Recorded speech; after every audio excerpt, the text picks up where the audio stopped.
Hello, my friends, and welcome to another video where today we're going to be talking about Mockingjay, the third book slash movie in the Hunger Games series. If you haven't seen the last two videos and you have no clue what's going on, we're comparing the Hunger Games books to the movies. I already did the Hunger Games and Catching Fire, so if you haven't seen those, I would watch them first and then come back here. We're just gonna jump right into the story. And we're gonna do this one in two parts because there are two movies, so I read roughly the first 200 pages.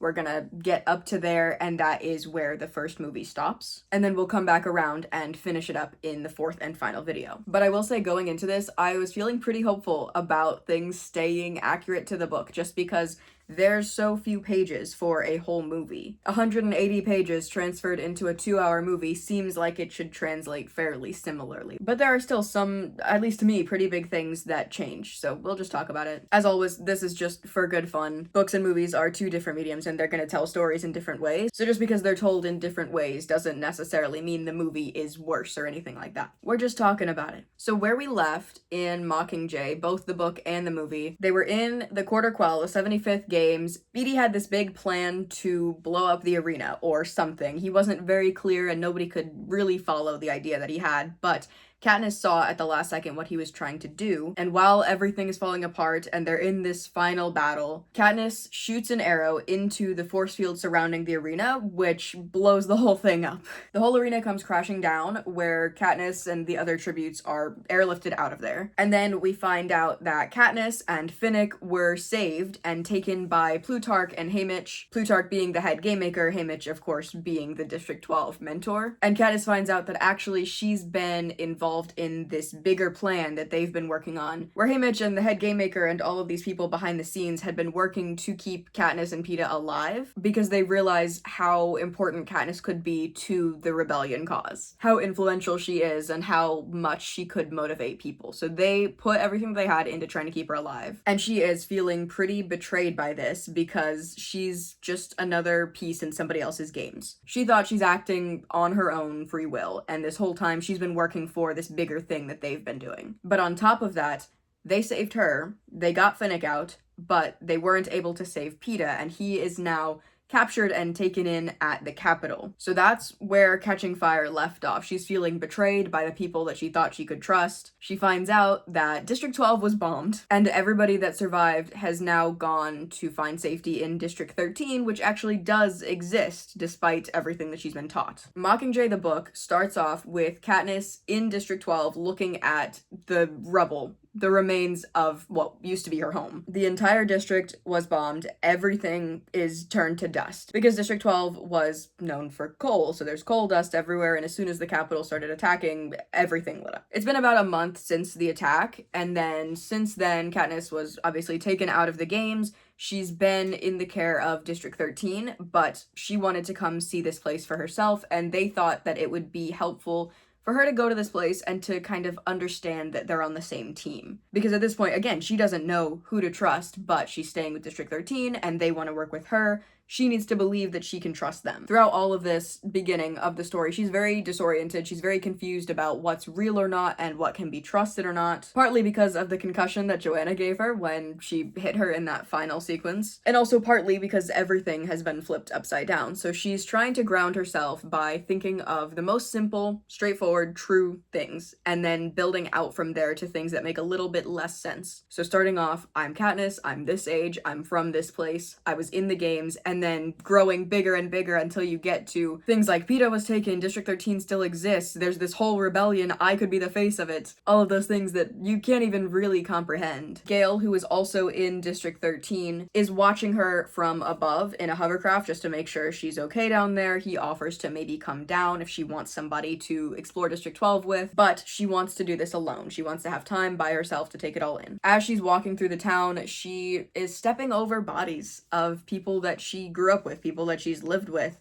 and it's just, I mean, it's devastating because she feels responsible, right? If she hadn't shot the arrow at the arena, if she hadn't caused all of this chaos, District 12 wouldn't have been targeted and these people would probably still be alive. And that's something we see a lot throughout this book, but also just this series, is the idea of feeling guilty because you took action, but also knowing that if you didn't, nothing would change. They have to constantly weigh the risks versus the potential benefits. But this explains that over 90% of the district died and the rest made it out and made it to District 13, where they're doing their best to survive now. We learn that Gale is given credit for saving all of those people that did survive because he noticed the vibe was bad. Because after Katniss shot at the arena, the power was cut, and then 15 minutes later, the attack started. But he was able to guide a lot of people out of the district and into the forest, which he was obviously very familiar with. He was able to lead the survivors over to Katniss's dad's cabin, and everybody who made it over there was able to survive the explosions, but the rest were caught up in the flames. It says there were roughly 800 survivors, and they lived in this cabin for 3 days until the people from District 13 came and found them and brought them to safety. And there are some people from other districts that have also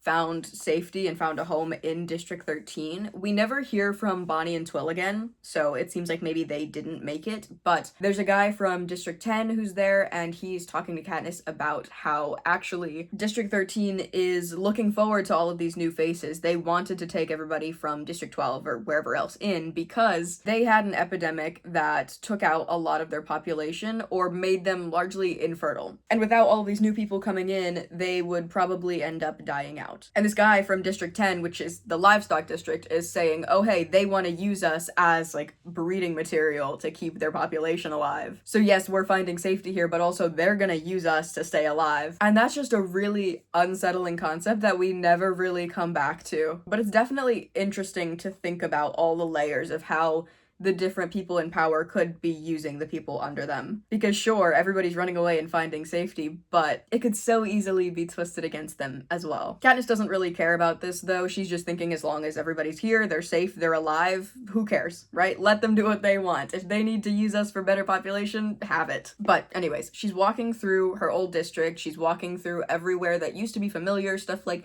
the bakery, which is totally destroyed. Nobody's heard from Peeta's family or anything like that. So a lot of people that she used to know are just nowhere to be seen. She doesn't know, did the mayor and Madge get out? Were they maybe warned that there was gonna be an attack? Were they able to get out before anybody else, or are they lost too? She goes to her house in the Victor Village, which for whatever reason was completely untouched by the attack, whether that be because they wanted to send a message, maybe they wanted to leave a place in the district in case anybody wanted to visit, so they have somewhere to stay. She goes to her house and she thinks about what District 13 wants from her, and we learn that District 13 is run by a woman named Alma Coyne, who's around 50 years old. She has gray eyes, gray hair that looks perfect. It is unmoving. She's not very emotional or reactive, I guess. She just kind of watches, she just observes what's going on, is how she's described. But Katniss is thinking about how the goal of District 13 is to have her step up and step into this role of the Mockingjay, and she's going to act as a symbol for the revolution, which up until this point she's kind of been that, but now they want it to be an official title. They want her to fully accept the role, embrace it, and inspire the people in this rebellion. And they present it to her as if she doesn't really have to do anything. Like, they have a makeup team, they have a team to plan the scripting and everything. She just has to get on camera and say the lines, and then they'll put it out to the world and let it do what it needs to do. She just has to physically be there and be the face of the revolution, which she is immediately unsettled by, because dressing her up like that and having her just perform her lines is very similar to how the Capitol was already treating her. So you're constantly, again, getting these parallels about how the different people in power can be using what they need. Like, yes, she could be helpful for the rebellion, and she could inspire people, but also why are you forcing her to perform it in a way that's very similar to what the Capitol was trying to have her do? They wanted her to put on an act every time she went anywhere. Like, now she's just moving from the Capitol's games to Haymitch's games to the bigger District 13's games. They're all just using her as a piece to get what they want. She keeps thinking about everything that's going on because a little bit of time has passed since the last book and this one, so it's kind of filling us in through her thoughts as she's sitting here reflecting on everything. So it's a lot of back and forth of everything she's learned up until this point, and then also the things that she's experiencing in the district as she's going through it. But we learn that Beetee, who was another Victor that survived, is fine. He's working with District 13 on top secret weapons. They want to work with Finnick as another rebel leader because, I mean, he's just nice to look at. He's somebody that people are willing to listen to. But Finnick is unwell. He is pretty messed up from the electricity that went off in the arena, and also he's pretty upset about being separated from Annie, the other person from his district, the one that he's in love with. So physically, he went through a big shock, and then also he's dealing with the grief of being separated from her and not knowing if she's okay. And Katniss isn't necessarily opposed to leading the revolution, but it's hard because every time she does something, every time people support her, they are punished for it. So she's thinking back on stuff like Cinna being dragged off, where Plutarch did eventually confirm that he died. Or thinking about the old man in District 11 when they were going on the victory tour, where he held up the symbol and he was publicly executed for it. All of these people that were showing support for her and the things that she represents, and they were taken out. So how can she go into this, lead somebody into this, knowing that there are going to be consequences? Again, this idea of the good outweighing the bad. She's in her Victor house, she sees Buttercup the cat, who somehow survived all the chaos, and she stuffs him into the bag because she can't possibly leave him behind. She also takes her dad's hunting jacket. She takes a picture of her dad, or like a wedding picture for her mom, but as she's going through her stuff, she sees just a single white rose sitting in a vase, and it's not something that anybody else would notice because District 13 had checked the area to make sure it's safe first and to make sure there's no traps or anything that she could be walking into. This isn't necessarily something that stands out. It's a message directly to Katniss from Snow. And it's just sort of meant to unsettle her. It lets her know that he was there and that he is watching. He knows that she could be there, or like he could be there right now. It just kind of puts her off from the whole thing. She doesn't tell anybody about this at the time. She kind of just keeps it to herself, keeps it in the back of her head, and goes on. She takes all her stuff, gets back on a hovercraft, which is about a 45-minute flight back to District 13. And on the surface, like it's being presented to the masses, District 13 looks totally destroyed and abandoned. It looks like there's nobody living here because they all live under the surface. It used to be the capital's nuclear weapon development center, so they have a lot of stuff built underground. All of their storage and all of the things that they've been working on have been kept private, but it's also kind of a bunker for if things went south. They have somewhere that they can hide that's totally secure. Because we learned that District 13, way back when everything was chaos, they aimed their weapons at the capital and said, hey, we will leave you alone. We won't shoot you if you pretend that we don't exist. Otherwise, we're going to use our weapons against the Capitol, and you probably don't want that. So the Capitol agreed to those terms, and they made it look like District 13 was destroyed, and then just let them do their thing. So District 13 stays totally underground. They have all of these really strict systems and schedules that help them function, but they found a way to survive. And they found a way to have enough resources and to take care of themselves and to still be developing. They're not just sitting here hiding or waiting. They're still working on stuff, and they're still constantly on high alert just in case something goes wrong. So this whole time they've been seeing how the other districts are starting to fight back. They've been seeing all of the little things that are adding up, and now finally they're ready to contribute to the fight. So every day in the district, everybody wakes up, they stick their arm into a wall, and it prints the day's schedule. And then they all are very strict about following the schedule. Every like half hour or whatever it is, they have their tasks. They're pretty frugal with their resources. They just want to have control over everything is kind of what it comes down to. And it works because they're still running. They have a good grasp of their leadership. It seems like everybody for the most part is pretty content here. They have something to work towards, and otherwise they just kind of mind their business. Katniss, because she is marked as mentally disoriented just from everything that's been going on, doesn't have to follow her schedule super strict, but it's also just in general a hard thing to adjust to because they're so strict about everything they're doing. So especially when you're used to so much freedom, where even she's used to breaking the rules, going out into the woods, now she has no option to do that. Totally underground, totally monitored. It's a big change for sure. But she comes back from District 12, she goes to room 307, which is where her family is staying, and she shows them everything that she was able to bring back, which is Buttercup the cat, her dad's jacket, and the picture for her mom. And then they just kind of hang out and look at the cool things that they get to keep until dinner time. And then right around dinner time, they meet up with Gale, who has this communication watch. It just allows him to get messages from Coin or I guess any of the other leaders. But he gets a communication that says they have to head to Command, which is where they have all of their meetings. So he and Katniss walk over to Command, where they meet up with Plutarch, the head game maker. I keep calling him that, but I think by now he's past making the games, right? He's working alongside Coin to fuel this rebellion. But as they come into the command center, they see Caesar Flickerman making an interview with Peeta, who at this point they haven't seen since the game ended. And they're shocked because he looks healthy. He looks good. They're talking a little bit about what happened in the arena, trying to give some clarity on where everything went wrong. And he's trying to play it as though Katniss had no clue what she was doing, as if she was just kind of blindly copying Beety's idea, but she didn't really know the impact that it would have. And he finishes off his interview by calling for a ceasefire, by saying that all of this fighting is gonna end up with just the end of humanity. They're gonna wipe each other out. He calls for a ceasefire, and this gets people pretty worked up because he's coming across like a traitor. Like, how could he say to put down the weapons? That just means things are gonna stay the same, and the way that things are is clearly not the way that things should be going. So by not supporting the rebellion, by not being anti-capital, he is now considered a traitor in the eyes of District 13. The whole interview, Caesar is kind of trying to push him to say answers that are anti-Katniss, where Peeta is saying, oh, the arena just blew up at the end of the games, and then Caesar has to remind him, well, you saw Katniss shooting it, you know that she did it.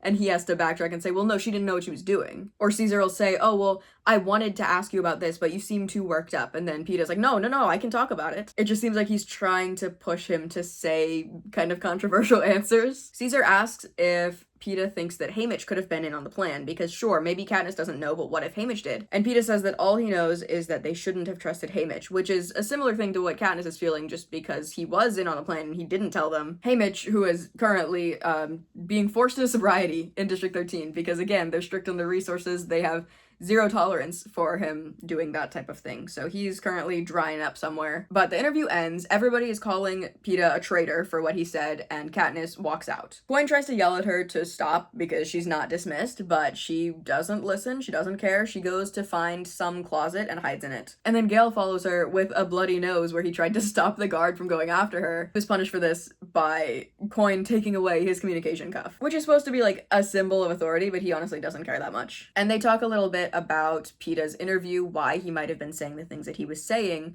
and Gale thinks that either he's being forced to say those things, or maybe he made a deal with President Snow, where it was, if you keep Katniss alive, or if you don't touch her, whatever it is, I will say whatever you want me to say. So he's trying to defend Katniss by saying she didn't know what she was doing, she's just doing all of this stuff to copy whoever, as a way to defend Katniss, as a way of keeping her alive.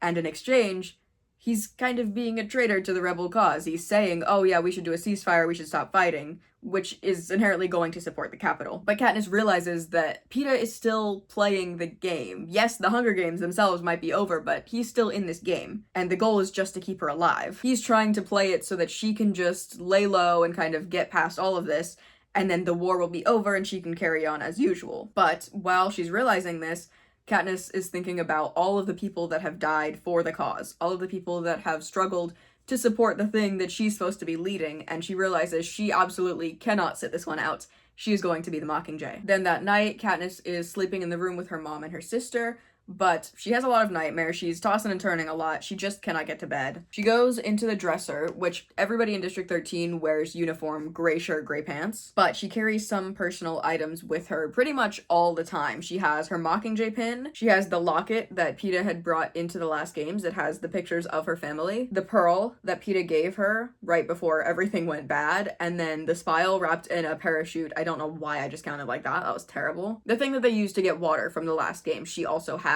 with her all the time. But she goes into her bag and she just kind of holds onto the pearl that Peeta gave her and she just feels it. It's nice. It's a soothing thing. And it's also kind of a reminder of him and everything that she's fighting for. Prim wakes up to ask what's wrong, and Katniss's initial reaction is just brush it off, go back to bed, don't worry about it. But Prim has grown up a little bit since the first times that we saw her. She's not so quick to leave a situation, and she goes over to sit with Katniss. She asks what's up, and she says, I can keep a secret even from Mom, which makes Katniss realize just how grown she is, because she's able to understand that there are some things her mom just won't be able to handle. She's at an age where she's thinking ahead to how she can protect her mom from all of the terrible things that they're going through. But Katniss opens up and she talks about how she's going to be the Mockingjay. She's already thought this through, but she's worried that because Peeta is now seen as a traitor for what he was saying, he's going to, if he's in the Capitol, he dies. If he comes to District 13, they're gonna try him as a traitor, and he's probably also gonna die, and she just worries for him. But Prim says,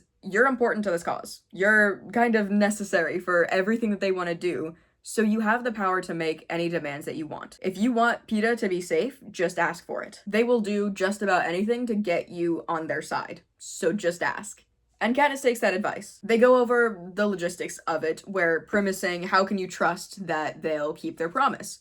If you ask for PETA to be safe, how do you know they're going to follow through with that? And they realize they're going to have it publicly announced. So Katniss is going to go to President Coin and say, hey, I would like PETA to be safe regardless of anything that he's done that maybe damages the cause. Whether that be, he's talking against District 13, if he's talking against the idea of rebelling, if he ends up giving them information, whatever it is, he's gonna be pardoned, he's gonna be safe. And Coin is gonna have to announce that in front of everybody to guarantee that she follows through with it. They feel good about this plan. They both go to bed. And then the next morning, she wakes up, she gets her schedule printed on her arm, and she heads over to the dining hall. You see another area that they control pretty heavily, where you have to scan your ID, which is part of your schedule on your arm, and it'll give you the exact portion of food that you're required to have. So it's based on your age, your height, your strength, how much energy you're going to be expending during the day for whatever tasks you are required to do. It accounts for all of that, and it gives you exactly the right portion of food to get you to your next meal. And as she's going through this process, she's thinking about other demands,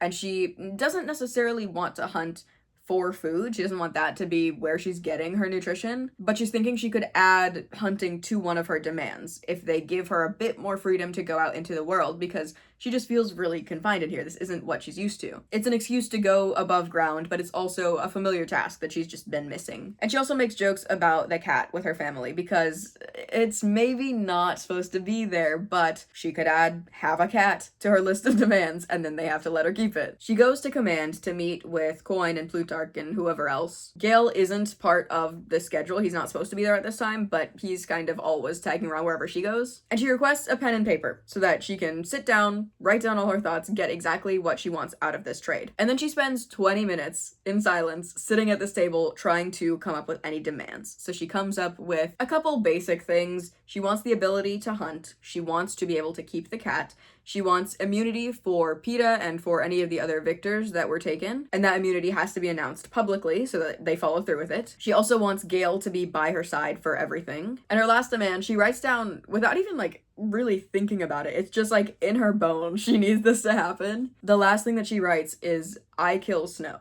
And then she presents it all to Coin, and they go back and forth. They kind of negotiate the terms so she can keep the cat, but they're gonna have to move to a different room, which has a window so that the cat can get outside when it needs to. She agrees that PETA will be granted immunity and that she'll announce it in front of everybody. Will be allowed to hunt, but only for 2 hours, and it'll replace what would usually be scheduled in as training time for them. Gale by her side is never an issue, and honestly doesn't even need to be a demand because the guy's just always around. And then the last one, which is killing Snow, Coin says that when the time comes, it'll be between the two of them, because they both have pretty equal rage against Snow just for everything that he's done. And Katniss realizes, she's not the only person in the world who hates this guy, but she's satisfied with that answer for now, so she will be their Mockingjay. And then after she agrees, Plutarch pulls out this book of sketches from Cinna, where he had put down a bunch of drawings of this Mockingjay armor set, basically. He drew it after the Quarter Quell was announced, but they've been holding on to it until then because Cinna didn't want Katniss to see these until she, on her own, agreed to be the Mockingjay. So you can see how, Cinna wanted this for her. Gale, turns out he wanted this for her. There are a lot of people that are rooting for her to step up and fill this role, but nobody pushed her to do it. She got to come to that conclusion on her own, and that's really important because she has to be wanting to do this. She has to feel strongly about it, or else it's just not gonna work. She can't do it because it's what people want from her. She has to feel strongly about it herself. And then Plutarch goes over the rough plan of what they're gonna do with Katniss, where they're going to fill all of these short little propaganda spots, or propos. They're going to record a bunch of them with a bunch of different topics and then present them to all of Panem. So ideally all of the districts, but also someday into the capital, because right now the broadcasting security is pretty tight, but they're hoping that they'll be able to get in eventually. So then they have to get into planning what her appearance is going to be like. What's the vision for her? Because right now, she's kind of messy. She's been through a lot. Her hair is really thin from going through the acid fog in the last games, or she's got all of these scars and burns and everything else on her body that just don't look so good. So Plutarch and Fulvia, who is his assistant, have to envision the ideal rebel leader. But their whole thing is basically they want to wipe her clean, get her as good looking as they can with like this natural beauty look, and then artificially add cool battle scars and everything like that to give her the right vibe. But they say they have a surprise, and they take her down to 30 plus floors. This is deeper than she ever knew District 13 went. It's just a bad feeling when they get off to this floor. It's supposed to be like a fun surprise that Plutarch is taking them to, but it ends up just feeling wrong. And there's a lot of security here for no reason. The guards say that they're in the wrong place and try to lead them out, but as they start to leave, Gale and Katniss hear this whimpering behind the door that they were supposed to be going to, so they know something is wrong. They decide together in that moment to distract the guard and get in, so Katniss drops the book that has Cinna's designs, and then Gale goes to pick it up at the same time as the guard does, and they, like, bump heads, and it's this funny little whatever. This book and the movie, honestly, have some funny moments. But while the guard is all disoriented and dealing with that, Katniss slips by and gets into the room, where all three of her prep team are chained to the wall. After the quarter quell ended, District 13 went to get her prep team out of the Capitol because they thought it would be a nice surprise to have somebody familiar when she finally does agree to be the Mockingjay. And they brought the prep team here and then thought they're just being held nicely. Plutarch didn't know any of this was going on, and he seems genuine when he says this, but somewhere along the line, the prep team had stolen a piece of bread, and District 13 decided they need to be punished for that. They were chained up, they were beaten, they're just, not in a good state. And it's obviously very upsetting, and Katniss immediately demands that they're released, but the guard says she doesn't have the authority to do that. So then Plutarch says, okay, well, I want them to be released, and I'll take the responsibility for whatever happens. But this means that Coin, the, highest authority of District 13, decided that these people should be punished to this level, and that's just an upsetting thing to see in general. The fact that to what most of them would be kind of a small crime is being punished so harshly, but also the fact that she would do it behind their backs. They brought the prep team here thinking it would be a nice thing for Katniss, and then behind everybody's backs, Coin is doing this to them. It just doesn't feel right. They bring the prep team up to Katniss's mom to help heal them, and it's just this upsetting moment, even for Katniss's mom, where it's like, you knew things were bad in District 12, and people were being beaten, and they're being put on display, and all of these terrible things, and then you go to District 13, where it seems like they have their systems in place, it seems like everything is going well, and yet you're still seeing punishment like this, even if it's not so public. Katniss tries to argue to Plutarch and Fulvia, the assistant, that Coin did this as a warning and as a way to kind of show her authority, and she's trying to sort of scare Plutarch by saying that Coin thinks everybody is easily replaceable, and he argues back by saying that they're more important to the cause than she realizes. And then Katniss makes the really good point of the Capitol thought the tributes, the victors, were important, until they weren't, and then they can be easily replaced, and then you can just take them all out like it's nothing. And then she has her training time with Gale, which is going out hunting, and again, she's talking about the prep team being there, and Gale doesn't understand why she was so upset by all of this. And his interpretation is that Coin probably didn't mean anything by it, and if anything, thought that she was doing Katniss a favor, because why would Katniss care about these people? These are just citizens from the Capitol. These are people that support the games, that they're enthusiastic about the games. They help set it up. So Gale cannot possibly understand why Katniss would have any nice feelings towards these people, because they're some of the last people that she sees before she gets sent in. And Katniss honestly doesn't know why she feels this way either, because she can see the humanity in them, and a part of her knows that these people are just taught to believe a certain thing, and that doesn't necessarily make them evil, and she's seen them cry, and she's seen them on a more personal level, so she knows that they're not bad, and yet they support everything that the rebels are fighting against. So it's this weird back and forth that she's facing. She doesn't want them to face such harsh punishment, but she also doesn't know why she's defending them so much, because they didn't really care about her, but also the only reason they didn't care is because they were taught that that's something to be excited about rather than something to fight. You know what I mean? They never saw the games as a bad thing because they grew up learning that it's something fun, or that it's not something that they need to take seriously, and that there's some sort of balance behind all of it where it just makes sense. But the prep team wasn't injured in any long-lasting way, and they'll probably be able to get back to work the next day. So it's mostly just emotional damage. They go out hunting and they get a lot of animals because the creatures out here are not used to being hunted, so they don't even know to be afraid. The pair gets a lot of good catches, and they bring them all to the kitchen to be cooked up. And then Katniss goes home to her new bedroom because they had to move where they were at so that Buttercup the cat could get around. She goes to bed, sleeps until 6 p.m., and then Prim wakes her up for the assembly where Coin is going to announce this agreement. They're going off to the assembly. Katniss finds Finnick, and he's asking, what is this all for? What are we gathering for? And she says, oh, well, you know, I said the rebels can be protected. I said that they're gonna be pardoned. And he said, oh, awesome, so Annie's gonna be chill? And she realizes that when she was negotiating the terms, she only mentioned Peeta, Joanna, and Obaria, which she doesn't really care about in Obaria, but it's more just the idea of protecting the victors from District 13. But she forgot to mention Annie, who is currently also being held in the capital, so she runs up to Coin last minute and says, hey, could you actually add another name to the list? And then Katniss steps off the stage. Coin starts to give her announcement where she says that all of the victors that are in the capital will be pardoned for anything that they do there. They're not going to be punished as criminals. But then, on her own, without having consulted Katniss, she announces that if at any point Katniss doesn't follow through with her role of being the Mockingjay, if she doesn't do a good job, then this agreement means nothing. So basically, if Katniss does a bad job of being the Mockingjay, or if she refuses to do this role, everybody's dead, because they're all gonna be tried as traitors. And again, this is upsetting to Katniss because she's just another piece in District 13's games where Coin could see right through her. Coin knew that she was doing things for herself, right? Like, Katniss is setting up this system for her own benefit, and Coin doesn't seem to like that. So Coin made this move on her own without telling anybody as a way to kind of maintain the power that she has and to show that Katniss can't be the authority here. Katniss can't be the one in control, which I can see how that's disappointing, but also just follow through with the agreement. And sure, if it's like a subjective thing and Coin just one day decides you're not doing enough, that's a whole other issue. But if it's just a matter of following through with the thing you agreed to do, then do it and everything's fine, right? I don't know. I mean, I can see why it would be upsetting that Coin says this without asking Katniss first, but I also think it's a fair balance to make sure that they both just follow through. But that brings us to Katniss's makeover. And then I'm gonna switch over to the movie real quick. The movie starts off with Katniss's voice, again, going through everything that she knows is true. Her name is Katniss, she's this many years old, she's from this district, she did the games, all this stuff. I do like that it starts this way. I think it's really cool, especially because it's just a thought that's in the back of her head in the book. So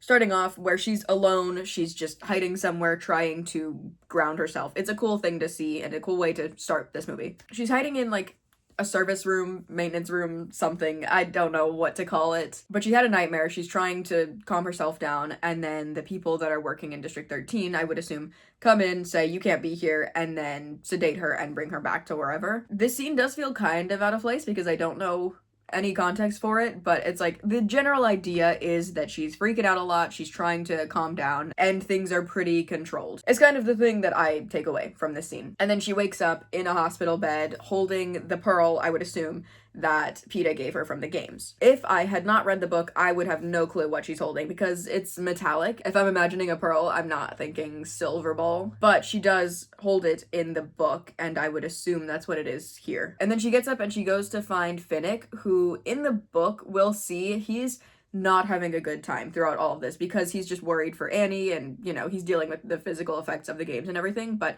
he is kind of locked away in the hospital for most of the book so far. But when she comes across Finnick here, yes, he's in the hospital, but he's, you know, he's carrying on a conversation. He seems okay. He's just like really depressed, which is understandable. She's initially mad at him for working with Haymitch and Plutarch and for not talking about the secret plan that has been going on this whole time. But Finnick is just feeling bad. He's just a really sad guy. It's honestly really hard to watch, but he's sitting there and he's saying he feels bad. He wishes he could have gone back for Peeta, but he just wasn't able to. And he's really worried because they took Annie to the capital and now they're holding her there and doing who knows what. He says he wishes Annie was dead. He wishes they were all dead, and we get the title screen. Back to Katniss being in a hospital bed. Prim is brushing her hair, and then Boggs, who is Coin's main security guard, comes in, introduces himself, and says that Katniss is wanted in the command center. So they ride the elevator over to meet Coin, and all of this feels like it's moving really fast, but I think the main reason is just the fact that in the book, we don't start at Katniss waking up. We start a little bit into her living here, so at this point she already knows what they want from her. She already kind of knows who's running things and the systems of District 13, and we're learning about it through her memories. Whereas in the movie, because we obviously don't get her thoughts, we're seeing it for the first time with her. So you're getting, right from the start, a bunch of introductions, a bunch of new locations, a bunch of different systems, and it's a lot at once. It's a lot of new people, but I understand why it had to be presented that way, because if we were thrown in and she's already been living here a while, how would you get the introductions and the status of all of these people without it feeling really out of place? So, whatever. She meets Boggs, she meets Coin, and right from the start, Coin feels a lot more friendly than in the book, where in the book she's described as just being somebody who watches, but in this, she is initially a lot more friendly. She is talking to Katniss as a person and welcoming her, hoping that she feels at home in this district. In this room, Plutarch and Coin are hanging out, and then Beetee is sitting in a wheelchair at the table. They never really talk about the wheelchair from what I remember. Obviously, he was injured in the games, but they don't really address it. This is just the way he is now, and that's fine. I'm honestly okay with that. I'm more upset about the fact that he's even seen this early on, because for a lot of the book, he's just in his lab working on new technology for District 13, and in this, he is pretty present throughout the whole movie, I would say. They sit down, Coin fills Katniss in on everything that's been going on, and I think she says there are rebellions or something. There's action being taken in 7 of the districts so far, is what I remember. Katniss shot the force field, and that sparked something, and now like half of the districts are acting up. They want to keep working with this energy and keeping people moving for the rebellion, and Katniss, of course, is asking, where's Peeta? Is he okay? But Plutarch says he doesn't have contact with the people in the capital, so he has no clue what's going on with Peeta. They don't know if he's okay at this point. Beetee explains that he is going to find a way to break into the Capitol's security system and find a way to make contact or to broadcast or whatever. He's gonna find a way in eventually, just not yet. And then Plutarch proposes the idea of Katniss being the Mockingjay, and she needs to be willing to announce that she's gonna join the fight and she's gonna be part of this bigger rebellion. And he goes straight into the plan. There is no hesitation. There's no time for her to think about if she wants to be a part of this. He's saying it as if she already agreed, like she doesn't even have a choice. And he's just saying, we're gonna film all these propos and you're gonna be saying all this stuff and you're gonna encourage people to be the rebellion. And her goal is to spread the word of the rebellion and to just get more people on board. But Katniss doesn't want to hear all this right now. She's still mad at them for saving her and leaving Peeta in there, and she walks out. And then you see Coin and Plutarch talking with themselves, where Coin is frustrated and she's saying Katniss isn't the person that we need right now, like this isn't gonna help us, and Plutarch saying she is all worked up and she has the right personality, she's got the energy that we need, we just have to get it out of her, basically. He says they need to make it personal and they need to remind her of who the real enemy is, which is interesting because that's one of the last things that we hear from Catching Fire, so the fact that he's already saying that she forgot the enemy is like, well, maybe you guys could be a little kinder to her before, because not even 30 minutes ago in the previous movie, she was saying, oh, I know who the real enemy is, and it's the Capitol, and that's why she shot at the force field. So the fact that she so quickly went to you guys being the enemy because you weren't able to save her friend is like, maybe you could have been a little nicer to her to where she's not so quick to turn on you. She feels totally betrayed, and it makes sense. So I understand remind her of who the enemy is, but it's like, she wouldn't think you were the enemy if you just let her in a little bit better. Plutarch proposes that Katniss should get to see District 12 firsthand and see the damage that the Capitol caused, and that'll sort of remind her of what they're capable of and what they're all fighting against, which Coin is initially against this and says how the games destroyed her and she won't be able to handle it, but Plutarch is determined, and eventually they agree. And then this is where we see Katniss going into District 12, which is how the book starts. So she's walked up to the hovercraft with Boggs, and Gale is waiting. They reunite. Gale says it's a hard thing, like, you don't have to go if you don't want to, but she says she has to see it for herself. And then she and Gale get on this hovercraft and go to District 12, which I don't know why it's just the two of them and nobody else is going. Like, even Boggs walks away and just leaves the aircraft, and I don't know why he wouldn't at least go with for that, but whatever. Gale explains that he'll be watching in the hovercraft from above, which is what we saw in the book, and then she walks through District 12, or what's left of it, if you can even say that. And I will say, the way... I mean, the audio for all of these movies, the sound is so good. The music here, but also the silence is so perfect. It is so deeply, deeply upsetting to see the remains of District 12 And as she's walking through, she starts to see skulls and she sees bones all over the ground. She comes over a hill and it's just this whole giant road covered in bodies. Which I will say, when I was reading the book, I was not expecting to see that type of gore. I thought it was going to shy away from all that, but this movie does not shy away from the nasty visuals, and we'll see that a little bit later. But it's like, I get chills just thinking about this scene. It is done really well. But she walks through the district, she's going through just all the familiar places, and she ends up at the Victor Village, which again is untouched. She goes into the house, she gets the same hunting jacket, the bag, she sees the cat come through the window and puts him in the bag as well. She grabs a picture off of the desk, same thing for her mom, and then she is looking at this desk, which is where she initially met Snow at the start of the last movie. And there's this bouquet of wilted white roses on the desk, but she notices in the very center there's one that's fresh. So again, sometime recently, Snow has been in this building and is probably aware that she's gonna be in here. It's upsetting. She takes her stuff and she gets out of there. And we also get a glimpse at President Snow, where he's sitting in this room, getting his beard trimmed, minding his business. He's looking over his note cards for a speech he's about to give, and he calls in his assistant or somebody on his team called Igaria, I think that's what it is, but he calls in this person. He says he wants to change the wording of his speech. So instead of calling them rebels, because that legitimizes what they're doing, he wants a different word that sort of undermines the actions. And she presents criminals, but he doesn't really like that. They eventually land on the word radicals to describe the people that are fighting against the Capitol. So we see Snow sitting at a desk and then recording this message out to all of Panem, where he's saying that they had peace since the dark days, and it was built on cooperation. It was built on the law. But now there's violence, and there are people trying to challenge the systems that they've created. And he is really honest about how fragile the system is, even in this broadcast for everybody to see. We saw him talk about this with Katniss, but now he's fully just saying it to the public. And he's saying how all of the districts provide the Capitol with resources, and in return, the Capitol provides them with safety and security. So to refuse to work, or to refuse to provide things to the Capitol, you are putting the entire system in danger. And he ends the announcement by saying that any association with the Mockingjay symbol is now considered treason and will be punishable by death. As he's saying this, every district has criminals that are up on stage, and they are all shot as he's finishing it's rough. Like I said, this movie does not shy away from the gore, and it's just deeply unsettling how real some of these videos are. Maybe not this exact thing, but again, the stuff that we see in a little bit, it is actually really difficult to watch because of how much it mirrors what's actually going on in the world. It's tough, man, but it's really cool that they included it in the movie. They didn't shy away from showing the nasty parts. But as he's saying it's treason punishable by death, we see his granddaughter, who in the previous movie was talking about how Katniss is this really cool person, everybody's following the trend and braiding their hair a certain way, or she hopes she finds love like this one day.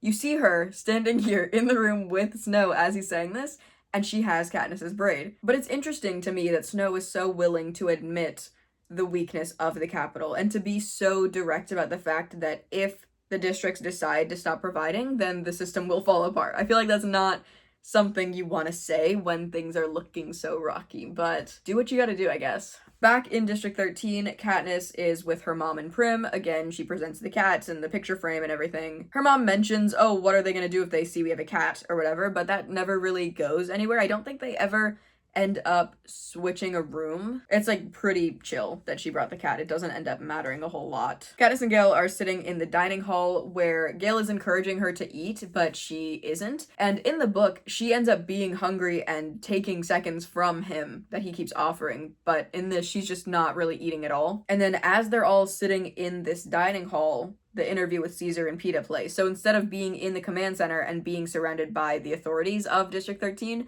she's just surrounded by everybody while this is playing.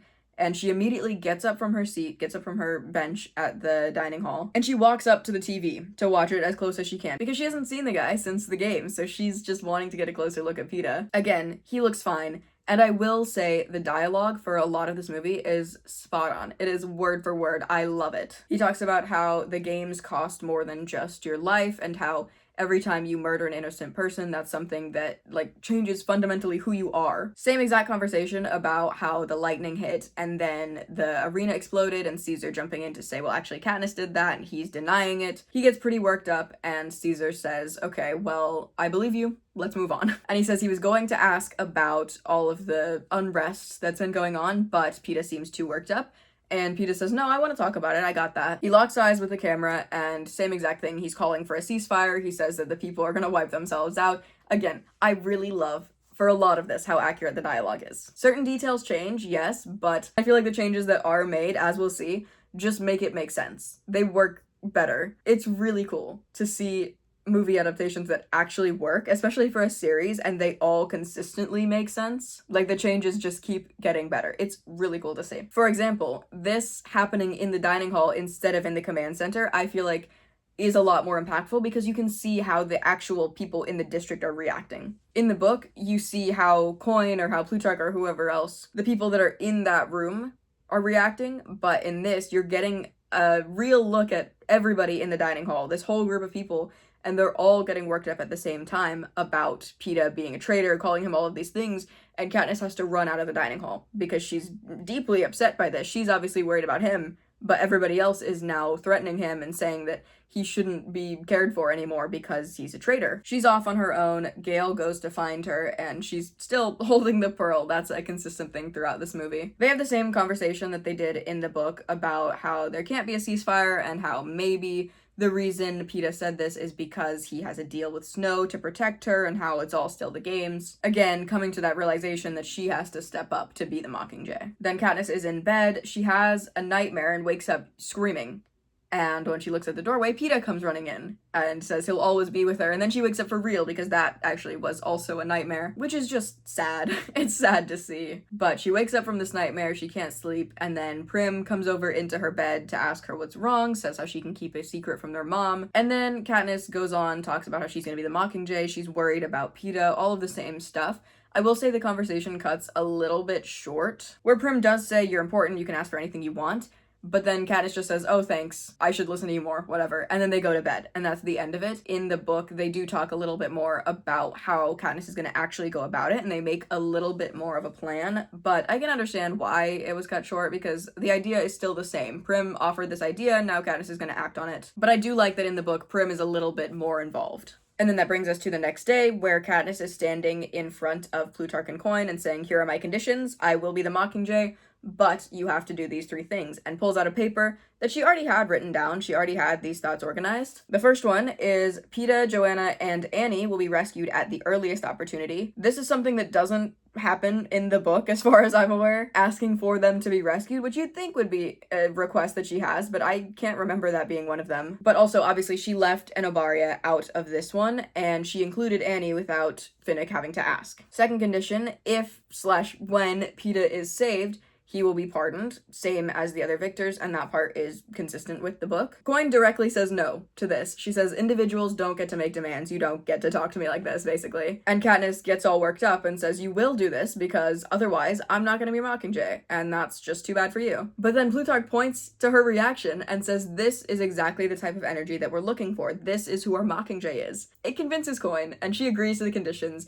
but Katniss is kind of taken aback because even when she's just being her genuine self, and honestly, especially when she's being her genuine self, when she's feeling strongly about something, that's when they see this performance that they're looking for. Her most genuine self is the thing that they want, but it doesn't feel good to be feeling anger towards somebody and then they say, yeah, that's exactly what we're looking for. It's hard because I really do love Plutarch as a character. I mean, I love the actor. He makes me really sad to look at. It's really hard to watch scenes with him, but he's just such a fun character because he's so fueled by his own motives, but also he's so good at what he's doing, and he's so likable even when it's like bordering on evil just to get what he wants. They move on to the third condition. Coin asks if she has anything else, and she says Prim gets to keep the cat. And then that's the end of that scene. So there's no negotiation about hunting or what times they could go or anything like that. It's not even a thought that she really has at this point. There is no room change required for the cat. In the book, they had this whole conversation about how Buttercup has to be back by a certain time and how they have to deal with feeding and the room change and all this stuff, but in this it's not even, I mean, that's the end of the scene. So it's meant to be kind of like a funny last minute, here's this little cute request, keep the cat. Versus in the book, it's taken seriously as an actual request because of how strict District 13 is. Not to say that it isn't taken seriously in the movie, but you know what I mean. It's not something that they dwell on. And then the other thing is she doesn't mention Gale in her request. She doesn't ask that he's allowed to be by her side, which doesn't end up mattering because he's always around anyways, but he's not mentioned here. And then we see Plutarch going on his own to find Effie. He goes to find her in her room where she is looking sad because she has no makeup, she has no hair on, she's just wearing a scarf on her head, and then she's wearing gray jumpsuit, same as everybody else. He comes in and says that she can be a part of District 13 society if she would like to be. And you might have noticed that Effie is not a character so far that we've talked about, and she's not going to be for the book.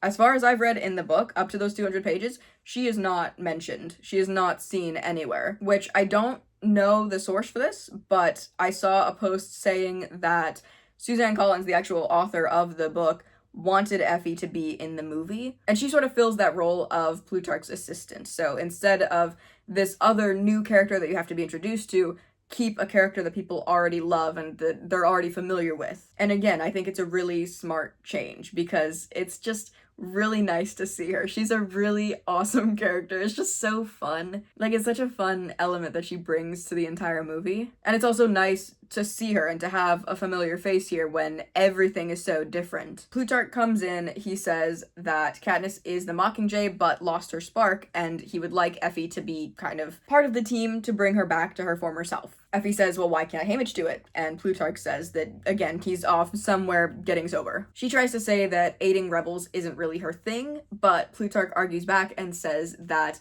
if she stays here or if she tries to go back to the capital, no matter what her next move is, she's not going to be able to get back into the life that she had before. At this point, she's not going to be accepted in the capital as just another citizen because of everything that she's been a part of. So she might as well be a part of this. She doesn't really feel like joining. So he's starting to walk out and he's saying how anybody can be replaced. He'll find somebody else to fill the role.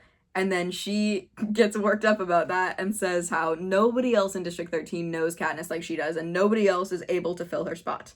And so now Effie is on the team. And then we see Coin again doing that public announcement, following through with the agreement with Katniss. Katniss is in the audience next to Prim and makes this side comment about how she never sees any kids here, which Prim explains it away by saying that there was an epidemic and a lot of people died, including Coin's daughter and husband, which I don't know that that detail comes up in the book, but I do think it's a cool way to give Coin a bit more humanity and maybe a little bit more of a reason for why she's so strict on the rules. Like, some tragedy happened, and she's obviously been affected by it, and then now she's trying to maintain control over everything so that nothing bad ever happens, or something like that. But also, there was no District 10 boy from the livestock industry talking about how District 13 is looking for people to breed, or anything like that, and there's no talk of infertility or anything like that. It's just kind of left at a lot of children were wiped out. Coin is talking about how Katniss will be the Mockingjay, how they're gonna do what they can to save the victors, and that the victors will be pardoned, which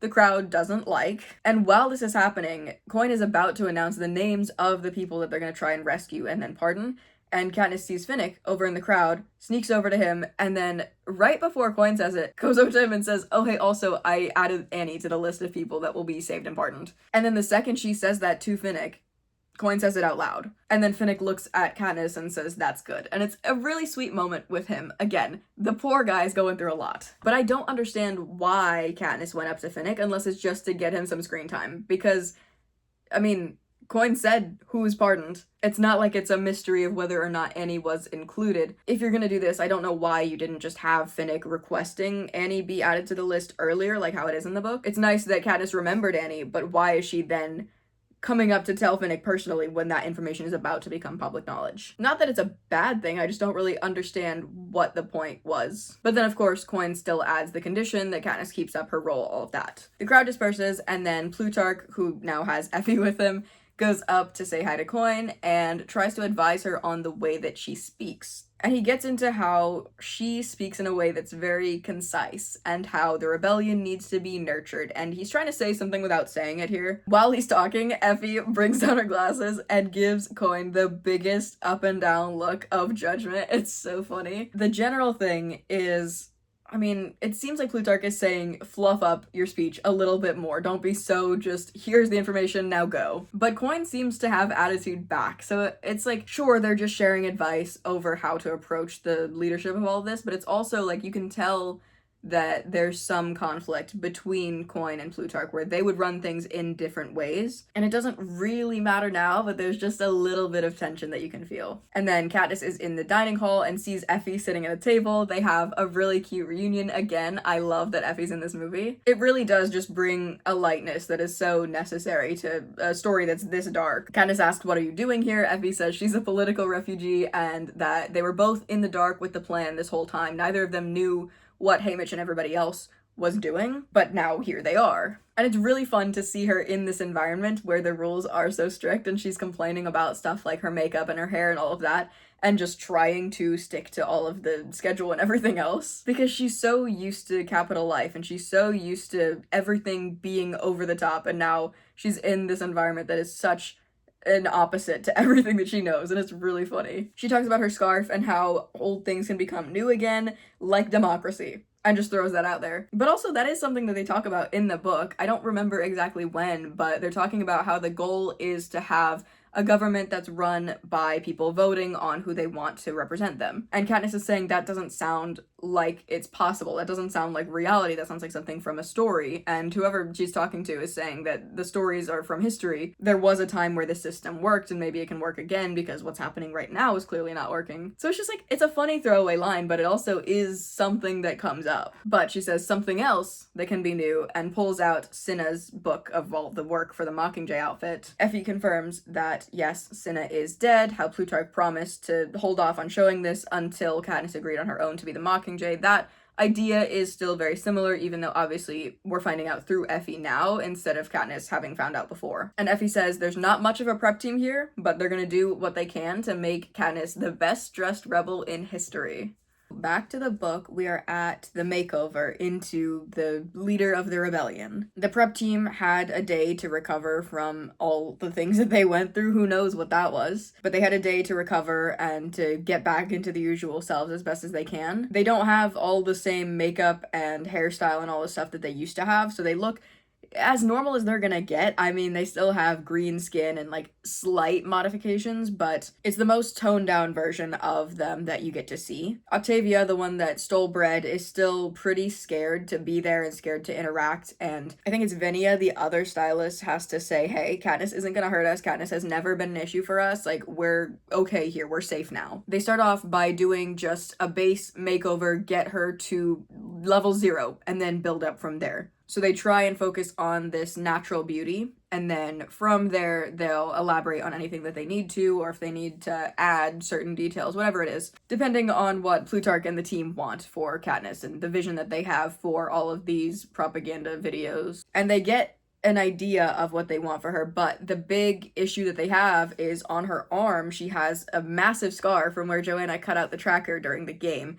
And they really don't know how they're meant to cover it. It's not going away with makeup, and it's like a physical thing on her arm, so you can see it out of the sleeve, and it's not something that they want to look at, and they don't know how to cover it yet. But it's time for lunch, and the trio is instructed to go to the dining hall, and Katniss takes on the role of leading them there and sitting with them, making sure they're as comfortable as they can be, even though obviously everybody from District 13 is going to be staring and making weird comments or whatever else. It's uncomfortable at first, but they're all sitting at the table, which is for Katniss's family and then Gale's family. They share a little designated space, and it's tense up until Gale's little sister makes a comment about how one of them has green skin, and she says, I think you'd be beautiful with any color skin. And it's a little comment like that that sort of validates the modification. Also, it doesn't say that she's less beautiful now, but it's saying also that she doesn't need to do that. So it's just a nice comment from a little girl, and it also just lightens the mood for everybody at the table. And then after lunch, Gale and Katniss split off to go talk with Beetee and to see what he's been working on. When they're on the way there, Gale and Katniss continue arguing about whether or not Coin was right with her authority, because,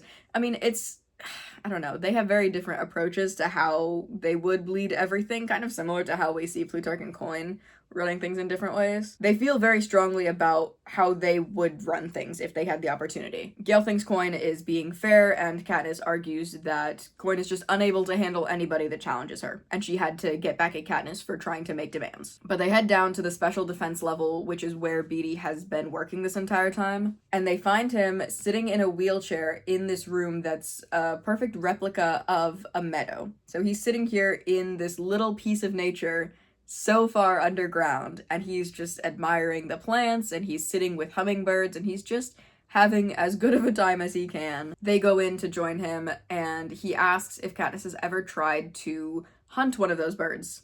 And she says she's never tried, but maybe. She probably could if she really put her mind to it, but they're small and they're fast and it's a hard target, and she doesn't hunt just for fun, she hunts out of necessity. But then Gale starts to think about how you could maybe set a trap and how you could lure them in with something and then catch them as they try to run away.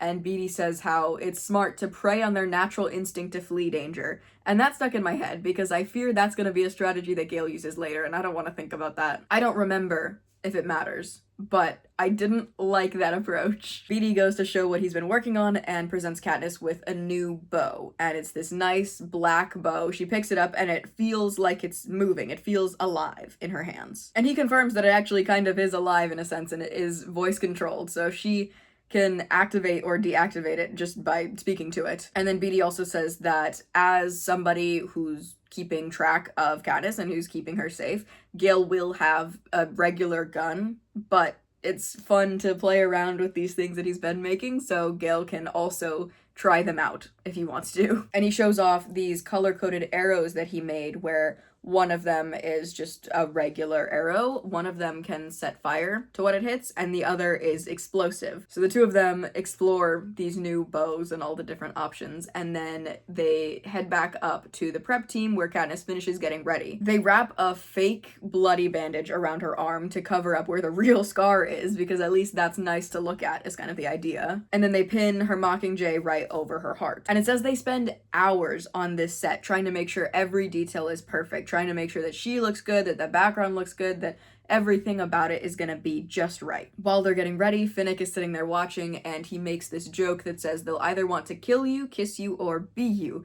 And Katniss likes this because it's just a little hint of his former self, where he's trying to be a bit of a jokester. He's being a little bit sarcastic. And it's nice because for a lot of this book, he's so shut away and he's so in his own head about everything that could be going wrong. So it's nice when he has a funny moment like this. And even after all of these hours, they don't actually plan on recording anything on this day. They just wanted to get a baseline, here's what we're going to be doing, and then record a sample piece just to show to Coin to see what they're working towards. They have one line that they want Katniss to say, just some general inspirational thing about the rebellion, and she goes to say it, and it's just so uncomfortable. It's so unnatural. The room goes totally silent. Nobody has any feedback, and then you just hear Haymitch laughing on the overhead. He can't contain his laughter, and he says that is how a revolution dies, and then comes out. And that is rough for Katniss because they haven't seen each other since the initial betrayal, where she found out that he has this whole other plan.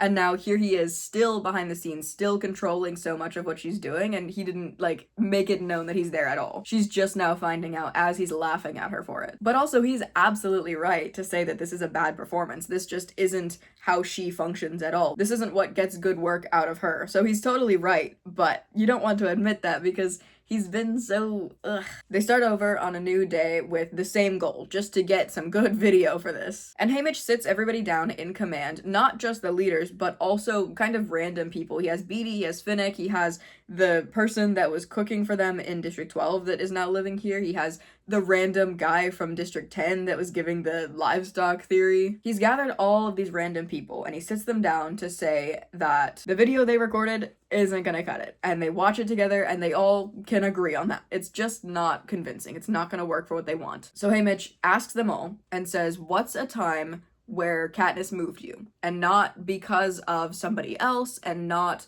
because of some other circumstance. What's something that she did that genuinely made you feel something? And Katniss sort of realizes the goal here isn't to laugh at her, it isn't to shame her for her poor acting skills, it's to find moments that they can appreciate. And people start volunteering up little memories of Katniss through the years where she's done things that mattered. And the first obvious answer is when she volunteered for her sister. They list off other little moments that she did, stuff like setting the flowers around Rue or doing the whistle, whatever it is, just little moments that Katniss showed up for other people.